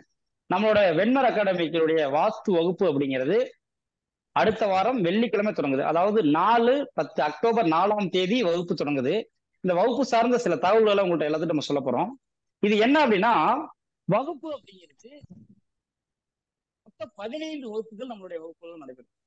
வெண்மர் அகாடமி சார்பாக நடக்கும் இந்த தொழில்முறை வாஸ்து வகுப்புல மொத்தம் 15 வகுப்புகள் நடக்கும். வருகிற வெள்ளிக்கிழமை அப்படிங்கிறது வகுப்பு தொடங்கும் போது அடுத்த வெள்ளிக்கிழமை, அதாவது அக்டோபர் 4ஆம் தேதி. வாரத்துல வெள்ளி, சனி, ஞாயிறு, திங்கள் 4 நாட்களும் இரவு 8 மணியிலிருந்து 10 மணி வரை, இப்ப நடக்கிற மாதிரி இரவு 8 மணிலிருந்து 10 மணி வரையும் இதே போல ஜூம் ஆப்ல வகுப்பு அப்படிங்கிறது நடைபெறும். இந்த வகுப்பு அப்படிங்கிறது மொத்தம் 15 வகுப்புகள் நடைபெறும். இதுல பாத்தீங்கன்னா ஒவ்வொரு நாள் வகுப்பு அப்படிங்கிறதும் ஒரு அற்புதமான தகவல்களுடன், இது ஒரு தொழில் முறையா பண்ற அளவுக்கு, ஒரு வாஸ்து அப்படிங்கிறது நம்ம கிளாஸ்ல படிச்சு 15 நாள் முடிச்சாச்சுன்னா நீங்க ஒரு தொழில் முறையா ஒரு இடத்துக்கு போனா வாஸ்து பார்க்கலாம். அந்த அளவுக்கு ஒரு முழுமையான திருப்திகரமான வகுப்பா இருக்கும். ஏன்னா வாஸ்து ரீதியா அனைத்து விஷயங்களும் இதுல உள்ள வந்துடும். ஒரு வாஸ்து அப்படிங்கிறது என்ன, அந்த வாஸ்துல அடுத்த கட்டமா எந்த மனையை வாங்கலாம், எந்த மனையை வாங்கக்கூடாது, ஒவ்வொரு மனையும் வாங்குவதற்கான விதிமுறைகள் என்ன, பஞ்சபூத தத்துவங்கள் என்ன, இந்த மாதிரி பிரச்சனை இருந்தா அந்த மனையை வாங்கலாமா, மூளை வெட்டு மனைனா என்ன, பாம்பு மனைனா என்ன, மூளைக்குத்துனா என்ன, தெருக்குத்துனா என்ன, அப்ப எந்த மனையை வாங்கலாம், எந்த மனையை வாங்கக்கூடாது, யார் பேர்ல ரெஜிஸ்ட்ரேஷன் பண்ணலாம், யார் பேர்ல பண்ணக்கூடாது. அதே மாதிரி ஒரு இடத்துல வீடு அப்படிங்கிறது அமைப்பது எப்படி, ஒரு இடத்துல வந்து பூமி பூஜை போடுவது எப்படி, ஒரு வீட்டுக்கு பிளான் டிராயிங் அப்படிங்கிறது போடுவது எப்படி, ஒரு ஒரு விஷயங்களும் அனைத்தும் ஒரு வகுப்பு அப்படிங்கிறது முழுமையான ஒரு நிறைவான வகுப்பா இருக்கும். அனைத்து வாஸ்து ரீதியாக இருக்கிற அனைத்து தகவலும் வந்துடும். ஒரு மாடிப்படி அமைக்கணும், வீட்டுக்குள்ள அமைச்சா எங்க அமைக்கணும், வெளியில அமைச்சா எங்க அமைக்கணும், வடக்கு பார்த்த வீடுனா எப்படி அமைக்கணும், கிழக்கு பார்த்த வீடுனா அமைக்கணும், அதுல என்னென்ன விதிமுறைகள் இருக்கு, தலவாசல் இருக்கு, கிரகங்கள் அடிப்படையில தலவாசல் அமைப்பது, ஜாதக ரீதியா கிரகங்கள் அடிப்படையில நம்ம எப்படி நம்ம தலவாசல் அமைக்கிறது, இது மாதிரி பல பல அற்புதமான விஷயங்கள் அப்படிங்கிறது நம்ம வகுப்புல வந்துடும். அதே மாதிரி மனையடி சாஸ்திரம்னா என்ன, குழி பொருத்தம்னா என்ன, அந்த குழி பொருத்தத்துடைய கணக்கீடு அப்படிங்கிறது எப்படி பண்ணணும், ஒரு வீட்டிற்கு குழி பொருத்த முறையில் எப்படி நம்ம வாஸ்து அமைப்பது, ஒரு வீட்டுக்கு பிளான் டிராயிங் எப்படி பிளான் பண்ணணும் அப்படின்னு இருக்கிற அனைத்து விஷயங்களும் வாஸ்து ரீதியா இதுல வந்து உயர்நிலை உச்சநிலை அப்படிங்கிற எந்த ஒரு விஷயமும் கிடையாது. நம்மளோட வகுப்பு அப்படிங்கிறது இந்த 15 வகுப்புல கலந்து கொள்ளும் பொழுது அனைத்து விஷயங்களும் இதுல வந்துடும். ஒரு 15 நாள் முடிச்சுட்டு நம்ம வகுப்பு முடிச்சுட்டு போறோம் அப்படின்னா நீங்க வந்து இதை ஒரு தொழில் முறையா பண்ற அளவுக்கு இருக்கு ஒண்ணு. அதே மாதிரி ஒவ்வொரு நாளும் வகுப்புக்குரிய வீடியோ அப்படிங்கிறது மறுநாள் காலையில உங்களுக்கு வந்துடும். இன்னைக்கு கிளாஸுக்குரிய வீடியோ அப்படிங்கிறது நாளை காலையில உங்களுக்கு 10 மணிக்கு எல்லா பேத்துக்கும் கிளாஸுக்குரிய வீடியோ அப்படிங்கிறது வந்துடும். இந்த வீடியோ அப்படிங்கிறது உங்களுக்கு லைஃப் லாங்காவே இருக்கும் ஒண்ணு. இந்த ஒவ்வொரு நாளும் நீங்க ஒருவேளை இன்னைக்கு கிளாஸ் அட்டன் பண்ண முடியலன்னா மறுநாள் அப்படிங்கிறது வீடியோ பார்த்துக்கலாம். இந்த வகுப்புடைய கட்டணம் அப்படிங்கிறது 5000 rupees, 5000 ரூபாய் இந்த வகுப்புடைய கட்டணம். இதை நீங்க ஒரு தவணை முறையில கூட நம்ம கட்டணம் அப்படிங்கிறது செலுத்திக்கலாம். முதல் வாரம் 2வது வாரம் வகுப்பு முடிக்கிறதுக்குள்ள ஒரு தவணை முறையில கூட இந்த கட்டணம் அப்படிங்கிறது செலுத்திக்கலாம் வழிமுறை அப்படிங்கிறது நம்மளோட வகுப்புல இருக்கு அப்படின்னு நினைச்சிடும். ஐயா நீங்க கொஞ்சம் பேசலாங்க ஐயா, வகுப்பு அப்படிங்கிறது முடிஞ்சு.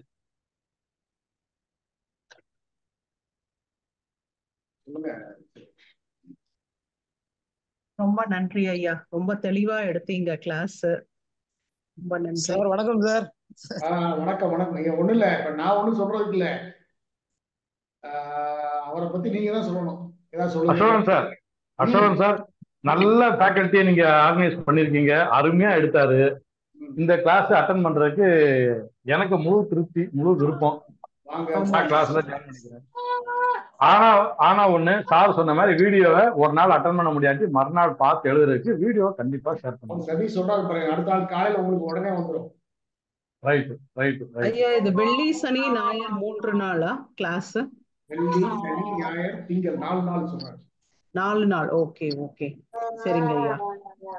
இது வந்து மொத்தமா வந்து 15 வகுப்புக்கும் சேர்த்து 5000 ரூபாய். ஓகே ஐயா, சரிங்க ஐயா, நல்ல தெளிவா எடுத்தாருங்க, ரொம்ப நன்றி. கண்டிப்பா சேர்றோம். பாருங்க பாருங்க பாருங்க. ஆர்கனைஸ் பண்ண உங்களுக்கு ஃபர்ஸ்ட் தேங்க்ஸ். இல்ல சண்முகம் சார், ஒண்ணும் இல்ல, நான் சொல்றதுக்கு ஒண்ணும் இல்ல, நீங்க தான் சொல்லணும். ஏன்னா நான் இங்க சாட்சி பொருளா இருக்கிறேன். நீங்க தான் உங்களுக்கு ஃபீட்பேக் கொடுக்கணும். அருமையா எடுத்தாரு சதீஷ் சார், சூப்பரா எடுத்தீங்க சார், ரொம்ப அட்டகாசமா இருந்துச்சு. ஓரளவு எங்க குரூப்ல இருக்கிற எல்லாருக்கும் ஓரளவு ஜோதிடம் தெரியும்னு நினைக்கிறேன். நானும் ஒரு ஜோதிடர் தான், வாஸ்துவும் ஓரளவு பார்த்துக்கிட்டு தான் இருக்கிறேன். ஸோ அதனால நீங்க சொன்னது ரொம்ப தெளிவா, ஒண்ணுமே தெரியாம வர்றவங்களுக்கு கூட ஈஸியா புரியுற மாதிரி அவ்வளவு விளக்கமா இருந்துச்சு. ஒண்ணும் இல்ல, தம்பி பத்தி நான் சில விஷயங்கள் சொல்லணும் அப்படின்னா, முத மீட் பண்ணும்போது எனக்கு நான் ஃபீல் பண்ண விஷயம் என்னன்னா, அவர் கிட்டத்தட்ட அது ஒரு பரம்பரையா அவர் வர்றாரு.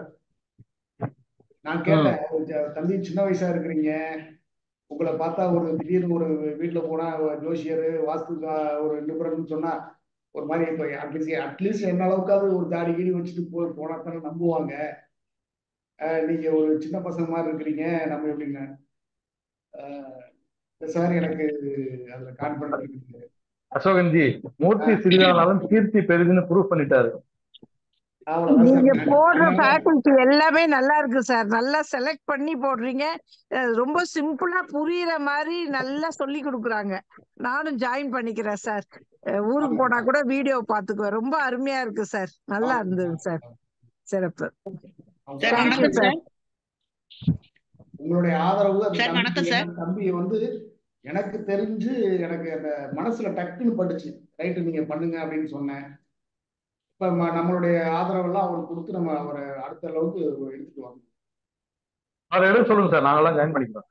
வாங்க வாங்க வாங்க சார். சொல்லுங்கம்மா. எனக்கு அஸ்ட்ராலஜி தெரியாது சார், என்ன பேசிக் என்ன படிக்கணும்னு சொன்னீங்கன்னா படிச்சுக்கிறேன் சார் நானு. இல்ல அவர் வந்து ரொம்ப டீடைல் அஸ்ட்ராலஜிலாம் வேண்டியது இல்லைங்க, நீங்க ஜாயின் பண்ணிக்கலாம் வாங்க. அப்படிங்களா? ஓகே சார், நான் ஜாயின் பண்றேன் சார். வாங்க வாங்க வாங்க. ஆனா இப்ப எடுத்த வரைக்கும் நல்லா புரிஞ்சுது சார். வாங்க வாங்க. Thank you sir. சார். இது நேரடி வகுப்பா இல்ல ஆன்லைன் வகுப்பா சார்? இது ஃபுல்லா ஆன்லைன் வகுப்பு தான் சார். ஆன்லைன் வகுப்பா? ஆன்லைன் வகுப்பு. எங்கிருந்து சார் ஸ்டார்டிங் ஆகும், ஆரம்பம்? அதான் தம்பி சொன்னாங்களே, நம்ம வந்து வர 4ஆம் தேதியில இருந்து அப்படியே நம்ம எடுத்துட்டு வரோம். உங்களுக்கு எல்லா தகவலும் அனுப்பிச்சு. அசோகன்ஜி, இன்னொரு ரிக்வெஸ்ட் அசோகன்ஜி, சொல்லுங்க. இந்த வெண்மருல அகாடமி மூலியமா நம்ம படிக்கிற ஸ்டூடெண்ட்ஸுக்கு இனிமேல் சர்டிபிகேட் ப்ரொவைட் பண்ணீங்கன்னா கொஞ்சம் இன்ட்ரெஸ்ட் எல்லாருக்கும். கண்டிப்பா தரேன், எல்லாரும் வெண்மர் அகாடமிலேயே அந்தந்த கிளாஸ் அட்டன் பண்ணிருக்கோம் அப்படின்னு ஒரு சர்டிபிகேட்லாம் நம்ம இதுல இருந்து கொடுத்தோம் இல்லையா, ஃபர்ஸ்ட் இதுல இருந்து. அந்த மாதிரி கொடுத்தீங்கன்னா இன்னும் கொஞ்சம் ப்ராப்ளம் ஆகும், ஒரு மார்க்கெட்டிங் மாதிரி. இல்ல இதுல ஒரு சின்ன தம்பிகிட்ட பேசியிருக்கிறேன். வந்தீங்கன்னா உங்களுக்கு ஒரு நாள் ஒரு நேரடி வந்து கலந்தாய்வு மாதிரி சிறப்பு வகுப்பு ஒண்ணு பண்ணி வந்து ஒரு கான்வெகேஷன் சொல்லுவாங்க இல்லையா, பண்ணலாம் வாங்க. கண்டிப்பா சார். அன்னைக்கு நேரடி வந்து பிராக்டிகலா அந்த கிளாஸ் இருக்கணும், வாங்க. கண்டிப்பா கண்டிப்பா. இல்ல சார், இப்ப நீங்க சொன்னது அருமையானது. ஏன்னா 5 நாள் வகுப்பு முடிஞ்சு ஒரு சண்டே அன்னைக்கு எல்லாரும் அந்த அட்டன் பண்ணவங்க எல்லாருக்கும் வந்து எந்த டவுட்டா இருந்தாலும் நேரடியா ஒரு மனையை அளந்து அதுல என்னென்ன டவுட் இருக்கு நேரடி பயிற்சி ஒண்ணு பண்ணீங்கன்னா ரொம்ப சிறப்பா இருக்கும். அப்படியே மீட் பண்ணுற இடம். சரிங்க சார், நல்லா இருக்கும், நல்ல முடிவு சார். சார் அதே மாதிரி மெட்டீரியலும் ஏதாவது ரெடி பண்ண சொல்லுங்க சார். ஏன்னா அவரு ஒரு மெட்டீரியல் வச்சிருப்பாருங்களா நடத்தும் பொழுது, நமக்கு தெரியும் நம்ம இதுல எல்லாத்துலயும் ஒரு மெட்டீரியல் உண்டு நம்ம வெண்மர் அகாடமியில. அது மாதிரி ஒரு மெட்டீரியல் ஒன்று ரெடி பண்ணிட்டாருன்னா அது வகுப்பு முடிஞ்சாலும் அது பிற்காலத்துல அவங்க வந்து தொழில்முறைக்கு எடுத்துட்டு போகும்போது ஏதாவது டவுட்னா எடுத்து பிரட்டி பாத்துக்கலாம். அது ஒரு பிடிஎஃபா கொடுத்தாலும் எல்லாரும் பிரிண்ட் எடுத்துக்குவாங்க, இல்லைன்னா ஒரு பிரிண்டடா போட்டாலும் பிரச்சனை கிடையாது. நாங்களே ஒரு இது பண்ணி நாங்க ஃபைல் தரோம், உங்க ஃபைல் யூஸ் பண்ணுவோம். சரிங்க சார், எப்படியா இருந்தாலும் ஓகே தான். அதாவது நீங்க கொடுக்குற ப்ரெடிக்ஷன் வந்து பெஸ்டா இருக்கிற மாதிரி நம்ம பண்ணி கொடுப்போம் சார். இந்த ஆன்லைன் வகுப்பு வந்து அந்த நிகழ்ச்சி எப்பவுமே போன்ல நிரந்தரமா இருக்குமா சார்? சரி, இந்த ஆன்லைன் வகுப்பு அட்டன் பண்ண முடியலன்னா அதை மறுநாள் பதிவு போறேன்னு சொல்லியிருந்தாரு ஐயா. இது நிரந்தரமா காலையில உங்களுக்கு வீடியோ கொடுத்துருவாரு. அது நிரந்தரமா இருக்குமா சார் போன்ல? பெர்மனன்ட் ஆகும், அது டெலிட் ஆகாது சார். ரொம்ப நன்றி சார், கண்டிப்பா அவசியம் ஜாயின் பண்றேன். வாங்க வாங்க வாங்க சார், வாங்க. Okay Ashokanji, thank you. Satish sir, thank you. Sir உங்களுக்கு மனமார்ந்த வாழ்த்துக்கள் சார். Thank you all. நன்றி ஐயா, நன்றி. நன்றி சார். வகுப்பில் கலந்து கொண்ட அனைத்து நண்பர்களுக்கும் இனிய வணக்கம் வணக்கம் வணக்கம். சார் உங்களுக்கு மனமார்ந்த வாழ்த்துக்கள் சார். வணக்கம். நன்றி சார். மிக்க நன்றி. நன்றி சார். வாழ்த்துக்கள். நன்றி சார். நன்றி சார். நன்றி அனைவருக்கும் நன்றி. வகுப்பு மிக மிக சிறப்பு சார். நன்றி சார். நன்றி நன்றி அனைவருக்கும் நன்றி. ரொம்ப வண்டர்ஃபுல்லா. மீண்டும் வகுப்பில் சந்திப்போம். நன்றி வணக்கம். நன்றி வணக்கம். தேங்க்யூ. நன்றி சார். நன்றி சார். நன்றி நன்றி.